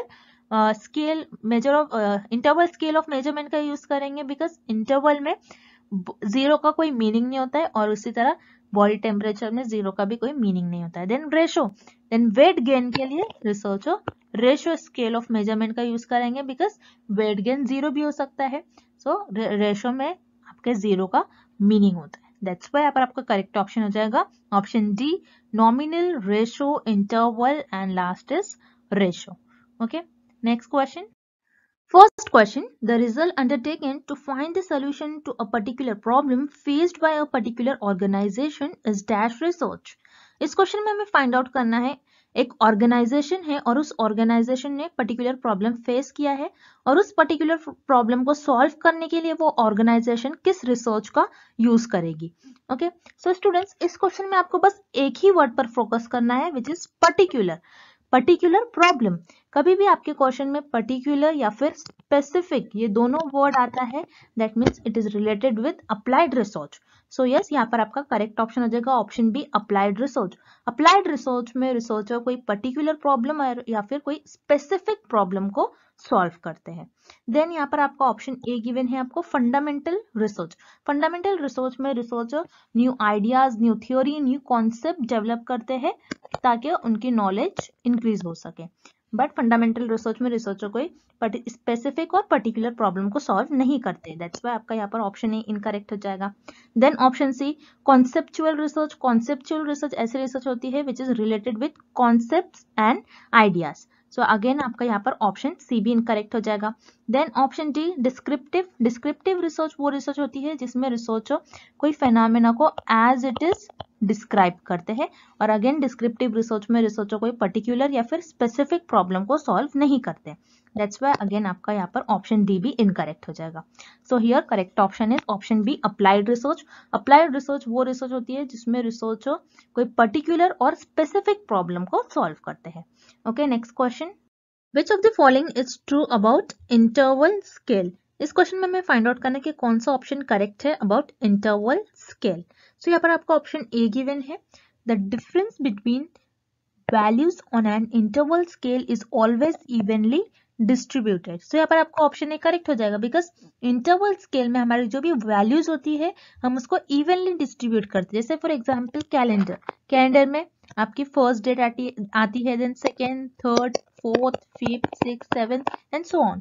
सो आप जैसे देखते हो फर्स्ट और सेकेंड डेट के बीच में आपका 24 आवर्स का गैप होता है, ऐसे ही सेकेंड और थर्ड के बीच में भी 24 आवर्स का गैप होता है, देन थर्ड और फोर्थ जो डेट होगी इसके बीच में भी 24 आवर्स का गैप होता है। सो आपका जो डिफरेंस हो रहा है वो इवनली डिस्ट्रीब्यूटेड है, मीन्स सेम ही है, हर डिफरेंस हर एक डेट्स के बीच में सेम डिफरेंस हो रहा है। तो यहाँ पर आपका ऑप्शन है करेक्ट हो जाएगा, इंटरवल स्केल्स में हमारी जो भी वैल्यूज होती है उनके बीच का डिफरेंस जो होता है वो इवनली डिस्ट्रीब्यूटेड होता है। देन ऑप्शन बी आपको गिवन है, interval data sets have no true zero. So यहाँ पर आपका ऑप्शन बी भी करेक्ट हो जाएगा। तो इंटरवल स्केल्स में आपके जीरो वैल्यू का कोई मीनिंग नहीं होता है। Okay, then option C, using interval data you can calculate mean, median and mode. So यहाँ पर आपका ऑप्शन सी भी करेक्ट हो जाएगा, बिकॉज क्वांटिटेटिव डेटा में हम इंटरवल स्केल ऑफ मेजरमेंट्स का यूज करते हैं. सो इस इंटरवल स्केल मेजरमेंट में हम स्टैटिस्टिकल टूल्स के यूज से भी डेटा को मेजर कर सकते हैं. जैसे स्टैटिस्टिकल टूल है आपके पास मीन, मीडियन, मोड. सो ये कैलकुलेट करने के लिए हम इंटरवल स्केल ऑफ मेजरमेंट का भी यूज कर सकते हैं. सो यहाँ पर आपका ऑप्शन सी भी करेक्ट हो जाएगा. So here correct option is option D, because यहाँ पर आपका ऑप्शन ए, बी, सी तीनों भी करेक्ट हो जाएगा about interval scale. That's why correct option is option D, all the above. So students, I hope the concept of scales of measurements is clear to everyone. And first question, what are the conditions in which type 1 error occurs? इस question में हमें find out करना है कि type 1 error कब होता है. अब जब भी रिसर्चर रिसर्च परफॉर्म करते हैं, सो फर्स्ट स्टेप में अपनी प्रॉब्लम को डिफाइन करते हैं. देन उस प्रॉब्लम पर बेस्ड रिसर्चर हाइपोथेसिस डेवलप करते हैं. अब हाइपोथेसिस होता क्या है? हाइपोथेसिस एक टेंटेटिव स्टेटमेंट होता है जो कि रिसर्चर के अजम्पशंस और गेसेस पर बेस्ड होता है, और उसी अजम्पशन और उसी स्टेटमेंट को रिसर्चर अपने रिसर्च में टेस्ट करते हैं देखने के लिए वेदर इट इज ट्रू और फॉल्स. अब समटाइम क्या होता है, रिसर्चर से कुछ हाइपोथेसिस को टेस्ट करने में मिस्टेक हो जाती है, और उसी मिस्टेक्स को हम कहते हैं एरर्स. अब रिसर्च में दो टाइप्स के एरर होते हैं, एक होता है आपका type 1 error and second is type 2 error. अब इस क्वेश्चन में हमें फाइंड आउट करना है कि टाइप 1 एरर होता कब है. सो इस टेबल से हम देखेंगे, this is very important table. So type 1 error होता कब है? जब नल हाइपोथेसिस ट्रू होती है. जब हमारी नल हाइपोथेसिस ट्रू होती है और हम उसको रिजेक्ट कर लेंगे, तब हमारी फर्स्ट टाइप 1 एरर होगी. Okay, so this is very important. और टाइप 2 एरर कब होता है? जब नल हाइपोथेसिस फॉल्स होती है और रिसर्चर फिर भी उसको एक्सेप्ट कर ले रहे हैं, तो वो हो जाएगा आपका टाइप 2 एरर. और इस क्वेश्चन में हमें फाइंड आउट करना है कि टाइप 1 एरर कब होता है. सो टाइप 1 एरर जब हमारी नल हाइपोथेसिस ट्रू होती है और रिसर्चर फिर भी उसको रिजेक्ट कर लेते, तब होती है आपकी टाइप 1 एरर. सो इस क्वेश्चन का करेक्ट ऑप्शन हो जाएगा option B, the null hypothesis get rejected even if it is true. So here option B is the right answer. Source of data collected and compiled by others is called. इस question में हमें find out करना है ऐसा कौन सा data collection source होता है जिसमें हम किसी और रिसर्चर, किसी और ऑथर का इंफॉर्मेशन और यू कैन से कंटेंट यूज करते हैं अपनी रिसर्च में. सो रिमेंबर, डेटा कलेक्शन के भी दो टाइप होते हैं, एक होता है आपका प्राइमरी डेटा और सेकेंड होता है आपका सेकेंडरी डेटा. प्राइमरी डेटा में रिसर्चर खुद अपने डिफरेंट मेथड्स यूज करके खुद इंफॉर्मेशन डेवलप करते हैं बाय इंटरव्यूज के थ्रू, सर्वेस के थ्रू, क्वेश्चनर्स के थ्रू रिसर्चर खुद इंफॉर्मेशन को कलेक्ट करते हैं, उसे हम कहते हैं प्राइमरी डेटा. अब सेकेंडरी डेटा क्या होता है? सेकेंडरी डेटा में रिसर्चर किसी और ऑथर्स का या फिर किसी और रिसर्चर की इंफॉर्मेशन अपने रिसर्च में यूज करते हैं. तो सेकेंडरी डेटा में रिसर्चर खुद इंफॉर्मेशन को फाइंड आउट नहीं करते. रिसर्चर यहाँ पर सेकेंडरी डेटा में किसी और लोगों का, किसी और ऑथर का, किसी और रिसर्चर की इंफॉर्मेशन कंटेंट अपने रिसर्च में यूज करते हैं. सो उसे हम कहते हैं सेकेंडरी डेटा. दैट्स व्हाई यहाँ पर आपका करेक्ट ऑप्शन हो जाएगा option B, secondary data. Next question, complete list of all sampling units is called. इस क्वेश्चन में हमें फाइंड आउट करना है कि सैम्पलिंग की जो लिस्ट होती है उसे हम क्या कहते हैं. सो रिमेंबर, जब भी रिसर्चर रिसर्च परफॉर्म करते हैं, सो रिसर्चर एक पॉपुलेशन लेते हैं और उस पॉपुलेशन के सब पार्ट पर रिसर्च परफॉर्म करते हैं और जिसे हम कहते हैं सैंपल. ओके, सो सैंपल को सेलेक्ट करने के बाद सैम्पलिंग के भी कुछ स्टेप्स होते हैं. सो फर्स्ट स्टेप में आप ये डिसाइड कर लेते हो कि आपकी टारगेट पॉपुलेशन क्या होगी.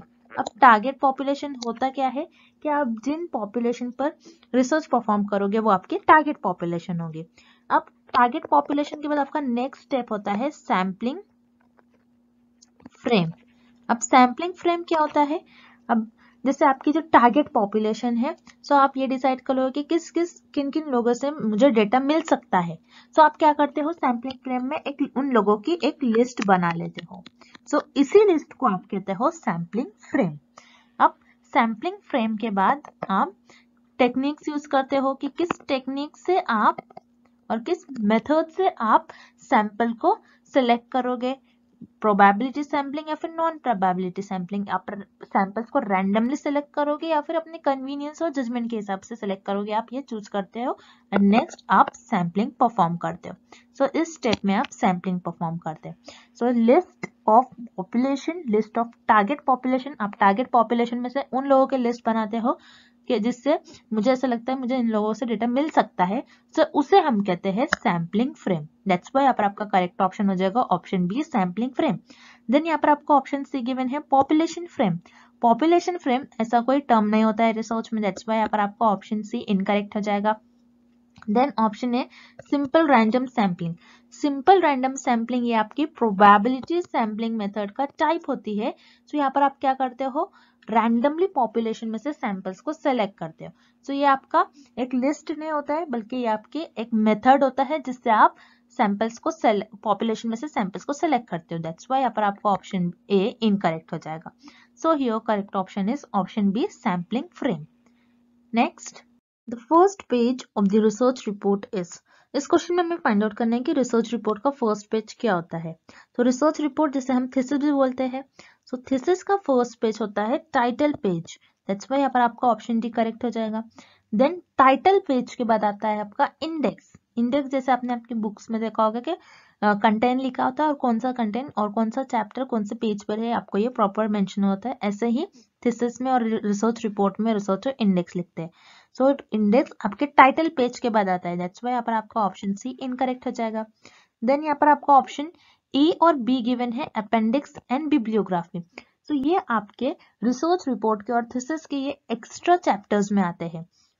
अपेंडिक्स में रिसर्चर क्या करते हैं, उनका जो प्रॉपर टॉपिक होता है उस टॉपिक के बारे में कुछ एक्स्ट्रा इंफॉर्मेशन देते हैं ताकि दूसरे रिसर्चर उस इंफॉर्मेशन का यूज करके आगे रिसर्च परफॉर्म करे। दैट्स व्हाई यहाँ पर आपका ऑप्शन ए इनकरेक्ट हो जाएगा। अपेंडिक्स आपके रिसर्च रिपोर्ट का फर्स्ट पेज नहीं होता है। देन बिब्लियोग्राफी, बिब्लियोग्राफी क्या होता है, जिसे हम कहते हैं एक सेट ऑफ, और यू कैन से बिब्लियोग्राफी एक रेफरेंस होता है, लिस्ट ऑफ रेफरेंस। तो रेफरेंस क्या होता है, जिसमें रिसर्चर कोई और रिसर्चर का इंफॉर्मेशन और कंटेंट अपने रिसर्च में यूज करता है। सो रिसर्चर उनका प्रॉपर नेम मेंशन करता है, सो उसे हम कहते हैं रेफरेंस। और एक लिस्ट ऑफ रेफरेंस और सेट ऑफ रेफरेंस को हम कहते हैं बिब्लियोग्राफी। दैट्स व्हाई यहाँ पर बिब्लियोग्राफी भी आपका करेक्ट ऑप्शन नहीं होगा, बिकॉज बिब्लियोग्राफी भी आपके रिसर्च रिपोर्ट और थीसिस का फर्स्ट पेज नहीं होता है। सो यहाँ पर आपका ऑप्शन बी भी इनकरेक्ट हो जाएगा। So here correct option is option D, title page. Title page आपके रिसर्च रिपोर्ट का थीसिस का फर्स्ट पेज होता है। Next question, information is. इस क्वेश्चन में हमें फाइंड आउट करना है कि इंफॉर्मेशन होती क्या है। अब रिसर्चर अपने रिसर्च में डेटा को कलेक्ट करते हैं। तो रिसर्चर जब डेटा को कलेक्ट करते हैं, सो रिसर्चर रिस्पोंडेंट्स के थ्रू डेटा को कलेक्ट करते हैं। अब रिस्पोंडेंट्स होते क्या है, तो रिस्पोंडेंट वो होते हैं जिनके थ्रू रिसर्चर क्वेश्चन सर्विस को फिल कराते हैं और उनके थ्रू डेटा को कलेक्ट करते हैं। रिस्पोंडेंट रिस्पॉन्ड करते हैं। ओके, सो रिस्पोंडेंट्स के थ्रू रिसर्चर को डेटा मिलता है। सो वो डेटा जो डायरेक्टली रिस्पोंडेंट के थ्रू मिलता है उसे हम कहते हैं रॉ डेटा। अब कभी कभार रिस्पोंडेंट से भी कुछ मिस्टेक हो जाती है, वो कुछ और इंफॉर्मेशन भर देते हैं, कुछ रॉन्ग इंफॉर्मेशन भर देते हैं। सो वो जो रॉन्ग इंफॉर्मेशन होती है, सो उस रॉन्ग इंफॉर्मेशन को रिसर्चर करेक्ट करते हैं, या फिर वो जो रॉन्ग इंफॉर्मेशन होती है उसको क्लीन करते हैं, और वो आपका जो डेटा मिलता है उससे करेक्ट करने के बाद रिसर्चर को जो डेटा मिलेगा ये हो जाएगा रिसर्चर का प्रोसेस डेटा, और इसी प्रोसेस डेटा को हम कहते हैं इंफॉर्मेशन। दैट्स व्हाई यहाँ पर आपका करेक्ट ऑप्शन हो जाएगा option B, process data. Next question, dash prevent a researcher from blind search and intellectual wandering. तो इस क्वेश्चन में हमें फाइंड आउट करना है कि ऐसा कौन सा टूल है जो रिसर्चर को प्रिवेंट करता है। ब्लाइंड रिसर्च मीन्स कहीं से भी अपने रिसर्च में डेटा को कलेक्ट कर रहे बिना सोचे समझे, इंटेलेक्चुअल वंडरिंग बिना सोचे समझे कहीं से भी अपने रिसर्च में डेटा को कलेक्ट कर रहे। सो ये इस चीज से बचने के लिए रिसर्चर के लिए कौन सा एक ऐसा टूल है जो रिसर्चर को इस चीज से प्रिवेंट करता है। सो वो टूल होता है आपका रिसर्च डिजाइन। रिसर्च डिजाइन जिसे हम ब्लूप्रिंट भी कहते हैं। सो ये क्या होता है, रिसर्च डिजाइन में आप और रिसर्चर पहले से ही प्लान कर लेते हैं कि रिसर्च में किस टाइप से मैं डेटा को कलेक्ट करूँगा, कौन से सैम्पलिंग परफॉर्म करके मैं रिसर्च में डेटा को कलेक्ट करूंगा, कौन से टूल यूज करूंगा, किस चीज के थ्रू मैं क्या परफॉर्म करूंगा, क्या मैं इंटरव्यू सर्विस किसके थ्रू अपने डेटा को कलेक्ट करूंगा, ये सारी प्लानिंग रिसर्चर रिसर्च डिजाइन इस स्टेप में कर लेते हैं। सो रिसर्चर जब प्लान कर लेते हैं, जब कोई भी चीज प्लान होती है तो आप उस प्लानिंग के अकॉर्डिंग चलते हो, आप कहीं और जिगजैग मैनर में नहीं चलते हो। सो रिमेम्बर, रिसर्च डिजाइन एक ऐसा टूल होता है जो रिसर्चर को प्रिवेंट करता है कहीं और जगह से रिसर्च में डेटा को कलेक्ट करने का, या फिर किसी भी कई सुनी बातों से रिसर्च करने से। ओके, सो यहाँ पर आपका करेक्ट ऑप्शन हो जाएगा option D, research design. Moving on to the next question, which of the following is true about H index. इस क्वेश्चन में हमें फाइंड आउट करना है कि कौन सा ऑप्शन करेक्ट है अबाउट एच इंडेक्स। तो what is H index? H index होता क्या है? तो एच इंडेक्स किसी भी रिसर्चर या फिर किसी भी ऑथर के परफॉर्मेंस को मेजर करता है। जैसे फॉर एग्जांपल, किसी भी रिसर्चर का एच इंडेक्स अगर ज्यादा है, मतलब उस रिसर्चर का वर्क बहुत ज्यादा इम्पैक्टफुल होगा। ओके, मीन्स उस रिसर्चर का वर्क बहुत ज्यादा अच्छा होगा। So let's look at option A, author level metric. तो यहाँ पर आपका ऑप्शन ए करेक्ट हो जाएगा, बिकॉज ऑप्शन ए यही बता रहा है कि एच इंडेक्स किसी भी रिसर्चर के परफॉर्मेंस को मेजर करता है। दैट्स वाई यहाँ पर आपका ऑप्शन ए करेक्ट हो जाएगा। Then option B, measures impact of scholars output. Again यहाँ पर आपका ऑप्शन बी भी करेक्ट हो जाएगा, बिकॉज एच इंडेक्स यही बताता है कि अगर किसी रिसर्चर का एच इंडेक्स बहुत ज्यादा है, दैट मीन्स उस रिसर्चर का वर्क भी बहुत ज्यादा इम्पैक्टफुल होगा। Okay, then option C, measures quantity with quality of the publication of authors. तो यहाँ पर आपका ऑप्शन सी भी करेक्ट हो जाएगा, बिकॉज एच इंडेक्स ये भी मेजर करता है कि किसी भी रिसर्चर के पब्लिकेशन की क्वांटिटी और क्वालिटी, क्वांटिटी के साथ साथ क्वालिटी भी एच इंडेक्स मेजर करता है। दैट्स वाई आपका यहाँ पर ऑप्शन सी भी करेक्ट हो जाएगा। Then here correct option is option D, all the above. Moving on to the next question, convenience sampling is. इस क्वेश्चन में हमें कन्वीनियंस सैम्पलिंग क्या होता है ये फाइंड आउट करना है। सो कन्वीनियंस सैम्पलिंग ये एक टाइप का नॉन प्रोबेबिलिटी सैम्पलिंग होता है। ओके, तो इस क्वेश्चन में हमें कन्वीनियंस सैम्पलिंग क्या होता है ये फाइंड आउट करना है, इसलिए हम इस डायग्राम के थ्रू हम समझेंगे कि कन्वीनियंस सैम्पलिंग मेथड क्या होता है।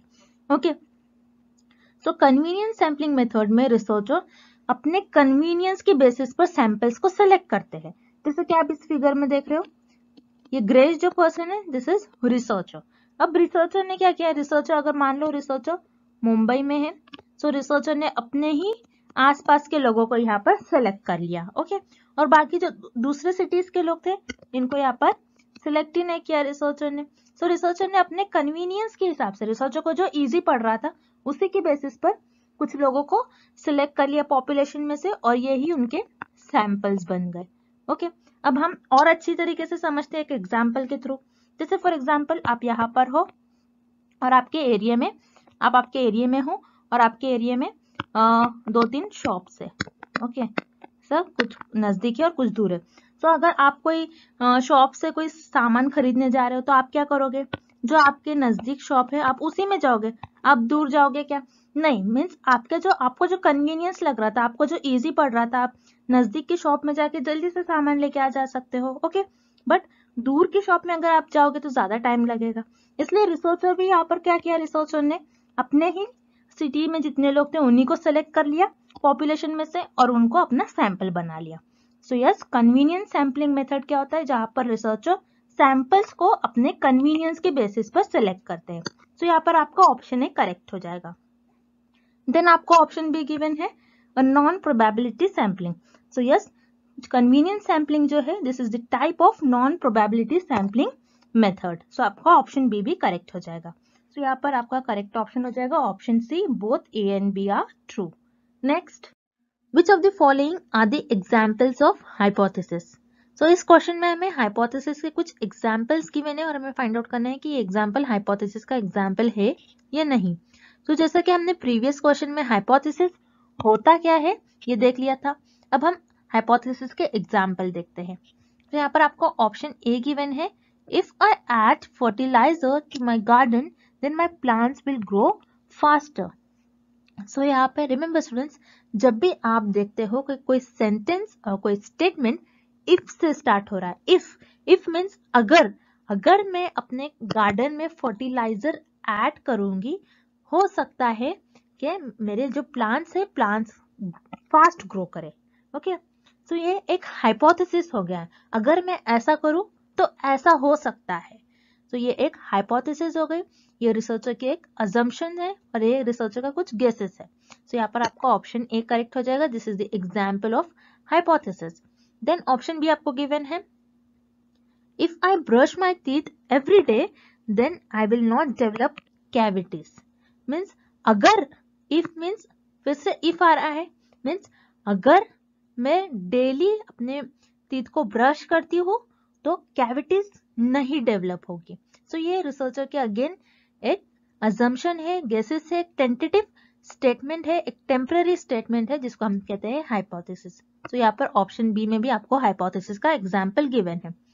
Then option C, if I take my vitamin every day then I will not feel tired. So यहाँ पर अगेन आपको ऑप्शन सी में भी जो स्टेटमेंट आपको गिवन है ये भी इफ से ही स्टार्ट हो रहा है. मीन्स अगर मैं विटामिन लेती हूँ एवरी डे देन मैं टायर्ड फील नहीं करूंगी. ओके, सो अगर से स्टेटमेंट आपका स्टार्ट हो रहा है मीन्स ये एक हाइपोथेसिस है. यहाँ पर आपका ऑप्शन सी भी करेक्ट हो जाएगा, ये भी हाइपोथेसिस का एग्जाम्पल है. दैट्स वाई यहाँ पर आपका करेक्ट ऑप्शन हो जाएगा option D, all the above, because all this are the example of hypothesis. Okay, next question, Which of the following is an example of applied research? इस question में हमें find out करना है कि कौन से ऑप्शन में हमें अप्लाइड रिसर्च का एग्जाम्पल गिवन है. ओके, अब हम ऑप्शंस देखते हैं. Option A, searching how did the universe begin. So this statement, ये स्टेटमेंट आपका एक जर्नल स्टेटमेंट है. जर्नल स्टेटमेंट हम फंडामेंटल रिसर्च में स्टडी करते हैं.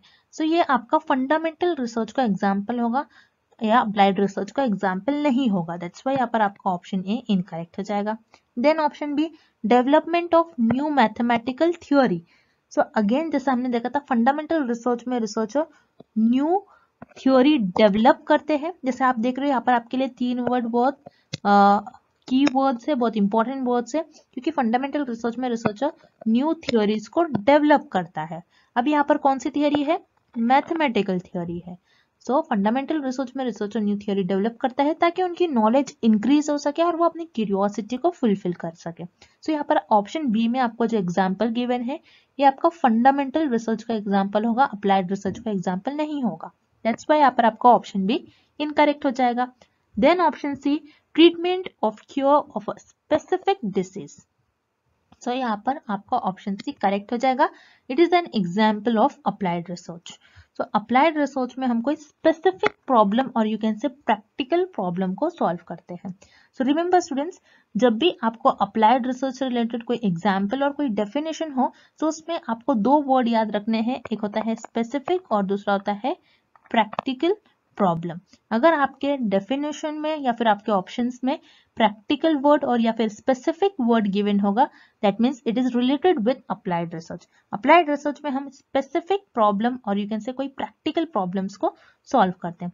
और यहाँ पर हमें एक डिसीज को और ये जो कि एक स्पेसिफिक डिसीज है उसका ट्रीटमेंट रिसर्चर फाइंड आउट कर रहे हैं.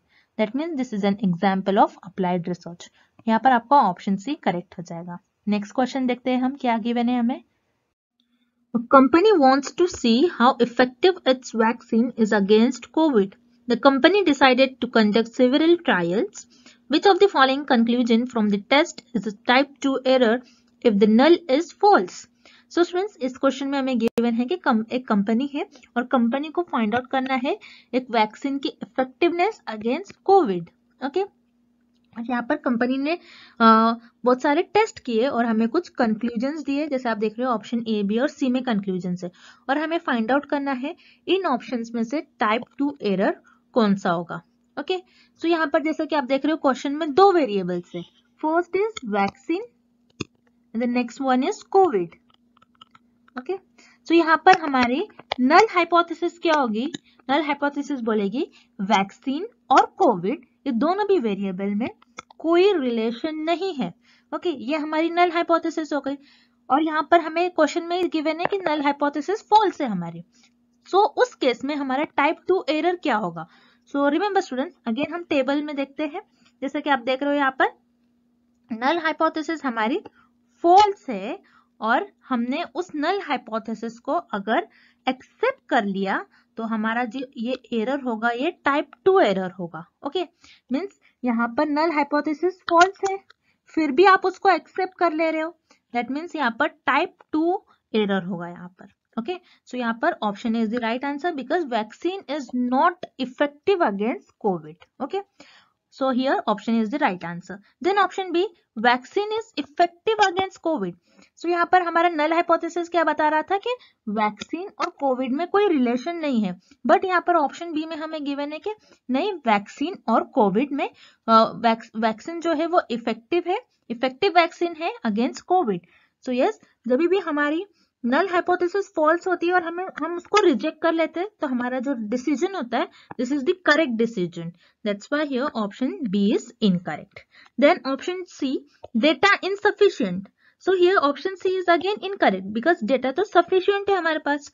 That's why here option C is incorrect. So here correct option is option A, vaccine is not effective against COVID. Okay, next question. In experimental research, dash variables are used to explain relationships between the independent variable and dependent variable.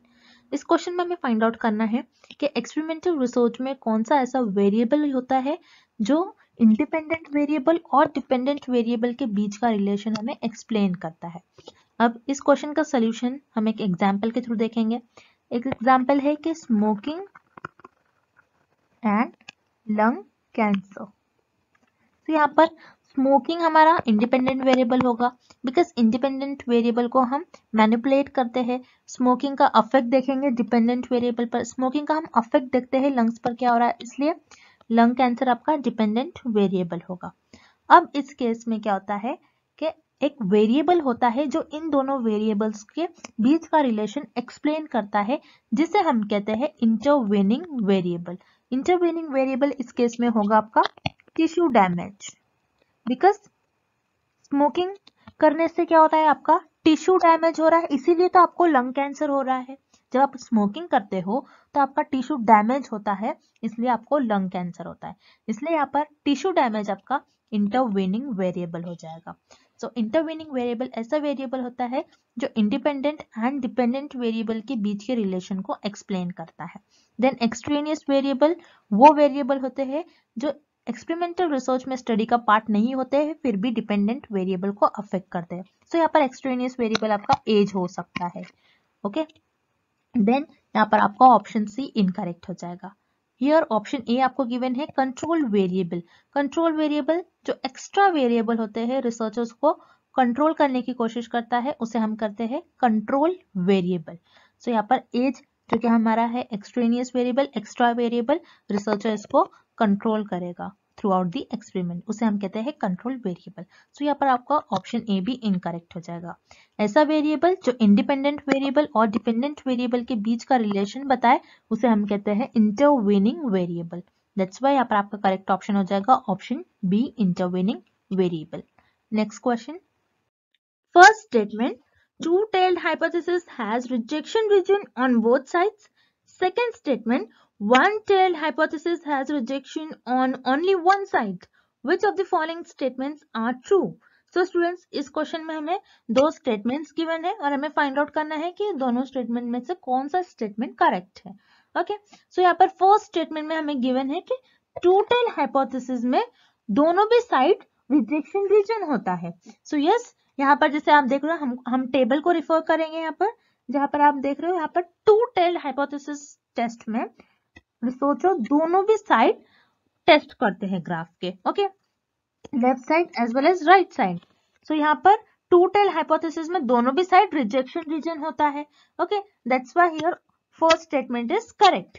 Then second statement हमें क्या given है, one-tailed hypothesis जो होता है वहां पर rejection reason सिर्फ एक ही साइड पर होता है।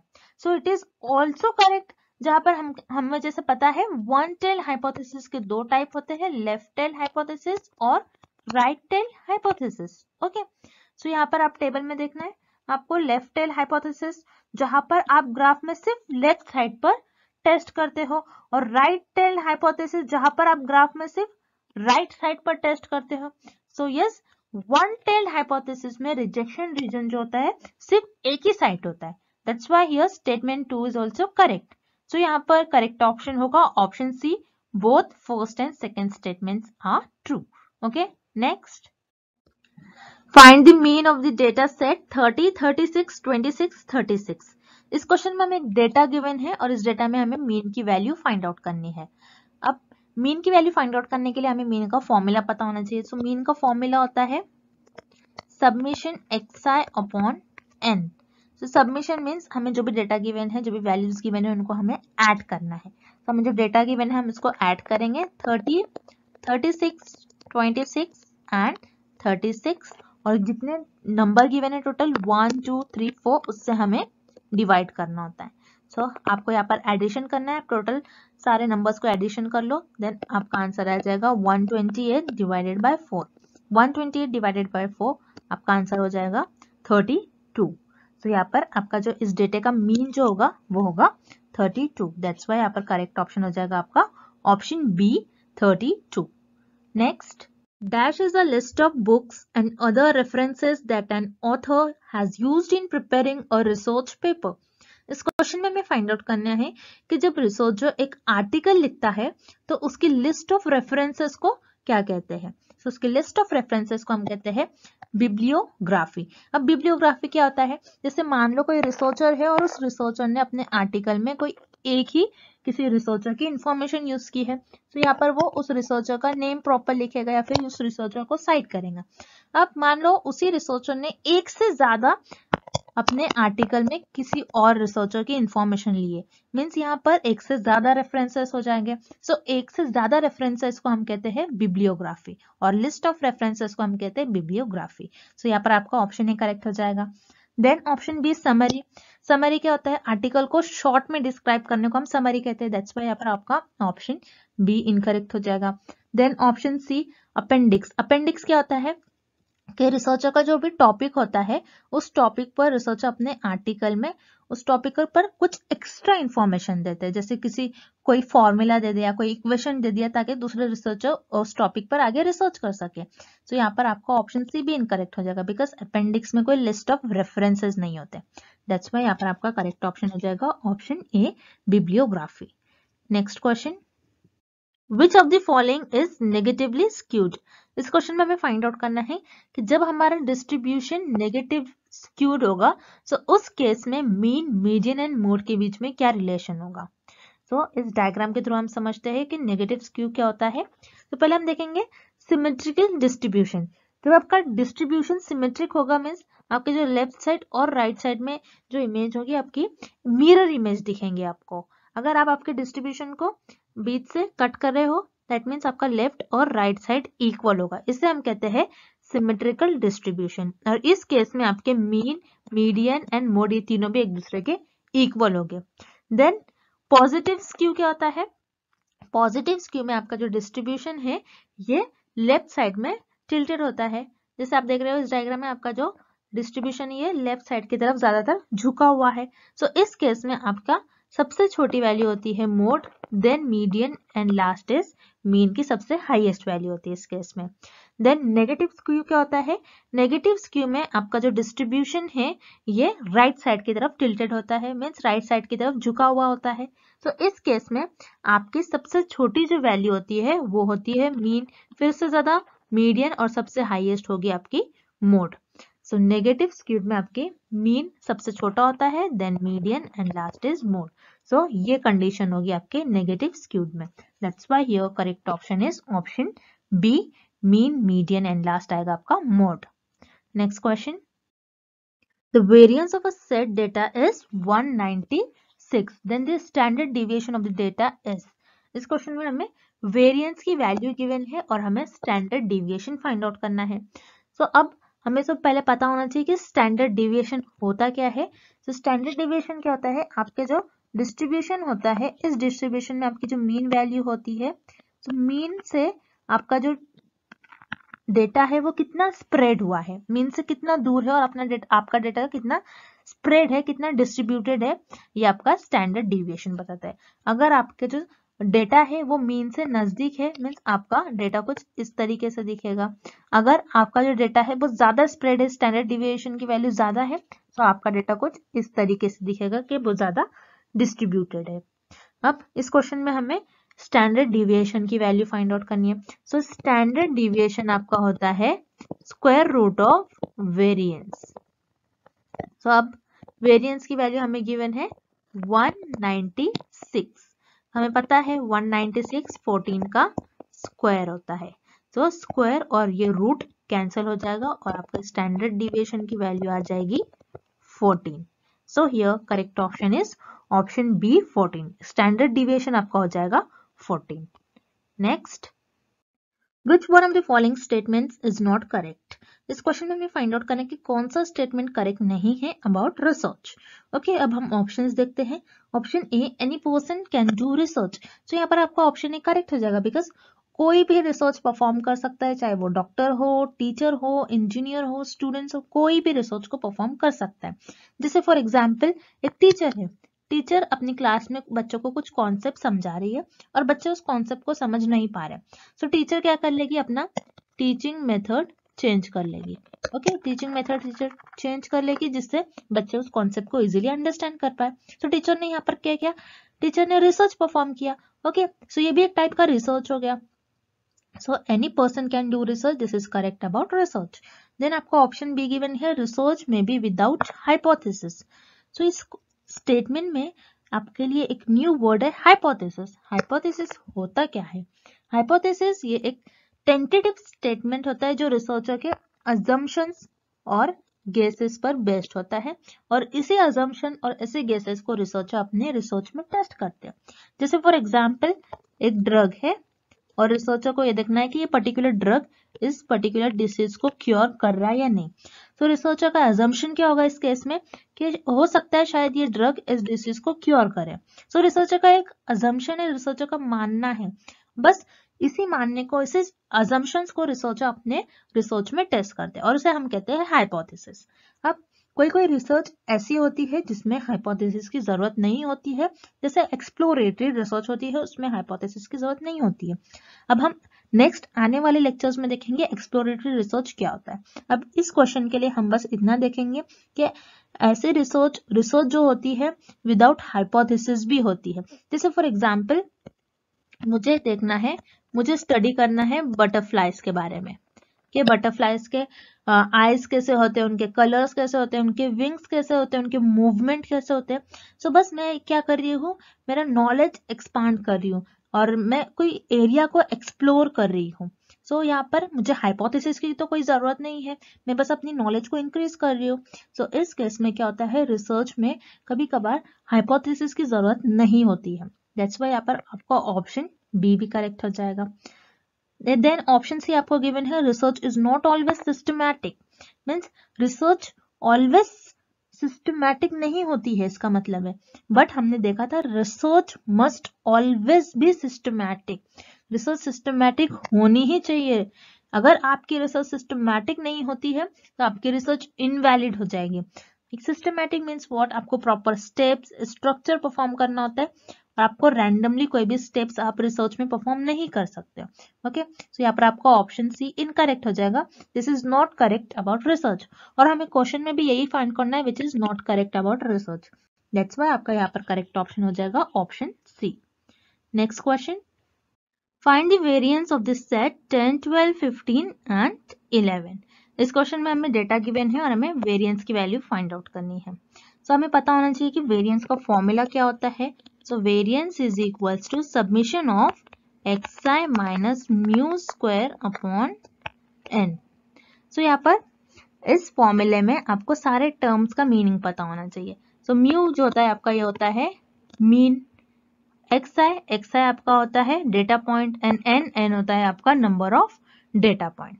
अब ये जो फॉर्मूला आपको गिवन है इसमें मीन आपको गिवन है, सो हम पहले मीन कैलकुलेट करेंगे। सो वेरिएंस कैलकुलेट करने के लिए सबसे पहले आपको मीन कैलकुलेट करना होता है, तो स्टेप 1 में हम मीन कैलकुलेट करेंगे। सो आप स्टेप्स के थ्रू जाइएगा, सो आपको कैसे कैलकुलेट करना है वेरिएंस ये आपको इजीली समझ में आ जाएगा। तो स्टेप 1 में हम मीन कैलकुलेट करेंगे। सो मीन को हम म्यू सिंबल से रिप्रेजेंट करते हैं। So mu is equals to summation of xi upon n।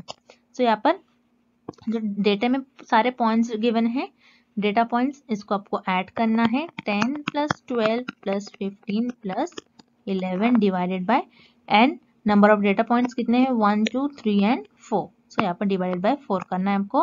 ये हो जाएगा आपका 48 अपॉन 4। सो ये आपका हो जाएगा 12। देन स्टेप 2 में, अब हमने मीन कैलकुलेट कर लिया, स्टेप 2 में हम वेरिएंस कैलकुलेट करेंगे। वेरिएंस कैलकुलेट करने के लिए आपका जो वेरिएंस का फॉर्मूला है आपको यही यूज करना है। तो यहाँ पर आपको देख रहे हो सबमिशन साइन। सबमिशन साइन कब यूज करते हैं? जब हम टर्म्स को ऐड करते हैं। दैट मीन्स यहाँ पर हमको एडिशन करना है। सो इसी टर्म को यूज करते हुए आपको ये सारे टर्म्स को ऐड करना है। जैसे हमने यहाँ पर ले लिए x1 minus mu square plus x2 minus mu square plus x3 minus mu square plus x4 minus mu square divided by n। So यहाँ पर आपका x1 क्या है? 10 माइनस मीन की वैल्यू क्या है? म्यू मीन्स यहाँ पर मीन होता है और मीन की वैल्यू आपकी है 12। सो यहाँ पर आपको 12 पुट करना है, bracket whole square plus x2 क्या है आपका? 12। सो 12 और मीन की भी वैल्यू आपकी 12 है, सो माइनस 12 स्क्वायर आ जाएगा। प्लस x3 क्या है? 15। 15 minus 12 whole square plus x4 क्या है? 11। 11 minus 12 whole square divided by n। n क्या है आपका? नंबर ऑफ डेटा पॉइंट्स कितने हैं? टोटल 4। सो n की जगह पर आपको 4 पुट करना है। देन 10 माइनस 12 आपका हो जाएगा 2 square plus 12 minus 2 0 square plus 15 minus 12 3 का स्क्वायर हो जाएगा। Then 11 minus 12 is minus 1 square divided by 4। So यहाँ पर 2 का स्क्वायर आपका हो जाएगा 4 प्लस 0 का स्क्वायर 0 ही होता है इसलिए हम 0 को नहीं लिखेंगे। 3 का स्क्वायर आपका होता है 9 माइनस 1 का, और माइनस में जब भी आपका कोई भी माइनस का स्क्वायर लेते हो आप, तो उसका हो जाता है प्लस आपका। सो यहाँ पर हो जाएगा 1 का स्क्वायर 1 डिवाइडेड बाय 4। सो यहाँ पर हो जाएगा 14 अपॉन 4। 14 अपॉन 4 को अगर आप कैलकुलेट करते हो तो आपका वेरिएंस हो जाता है इस केस में 3.5। तो आपका वेरिएंस हो जाएगा 3.5। अगर इसी क्वेश्चन में आपको स्टैंडर्ड डिविएशन भी फाइंड करना होता तो स्टैंडर्ड डिविएशन क्या करते हैं आप? वेरिएंस का स्क्वायर रूट लेते हैं। सो स्क्वायर रूट ऑफ 3.5 आप डालते हो value, and then standard deviation भी आप इजीली फाइंड आउट कर सकते हो। सो इस क्वेश्चन में हमें वेरिएंस फाइंड आउट करना था और वेरिएंस की वैल्यू हो जाएगी आपकी 3.5। सो बस आपको ये क्वेश्चन देख के घबराना नहीं है। इस क्वेश्चन में बस आपको वेरिएंस का फॉर्मूला याद रखना है। देन स्टेप 1 में मीन कैलकुलेट करना है। मीन कैलकुलेट करने के बाद इसी फॉर्मूला का यूज करते हुए हर एक टर्म को ऐड करना है, एंड देन आपको बस वैल्यू सब्स्टिट्यूट करके आंसर फाइंड आउट करना है। बस आपको फॉर्मूलाज अच्छी तरीके से याद करना है और स्टेप्स याद रखने हैं। For this question variance is 3.5. So here option C is the right answer. So I hope students, the standard deviation, mean, median and mode, the concept of everything is clear to everyone. And thank you for watching this video. Good luck with your preparations.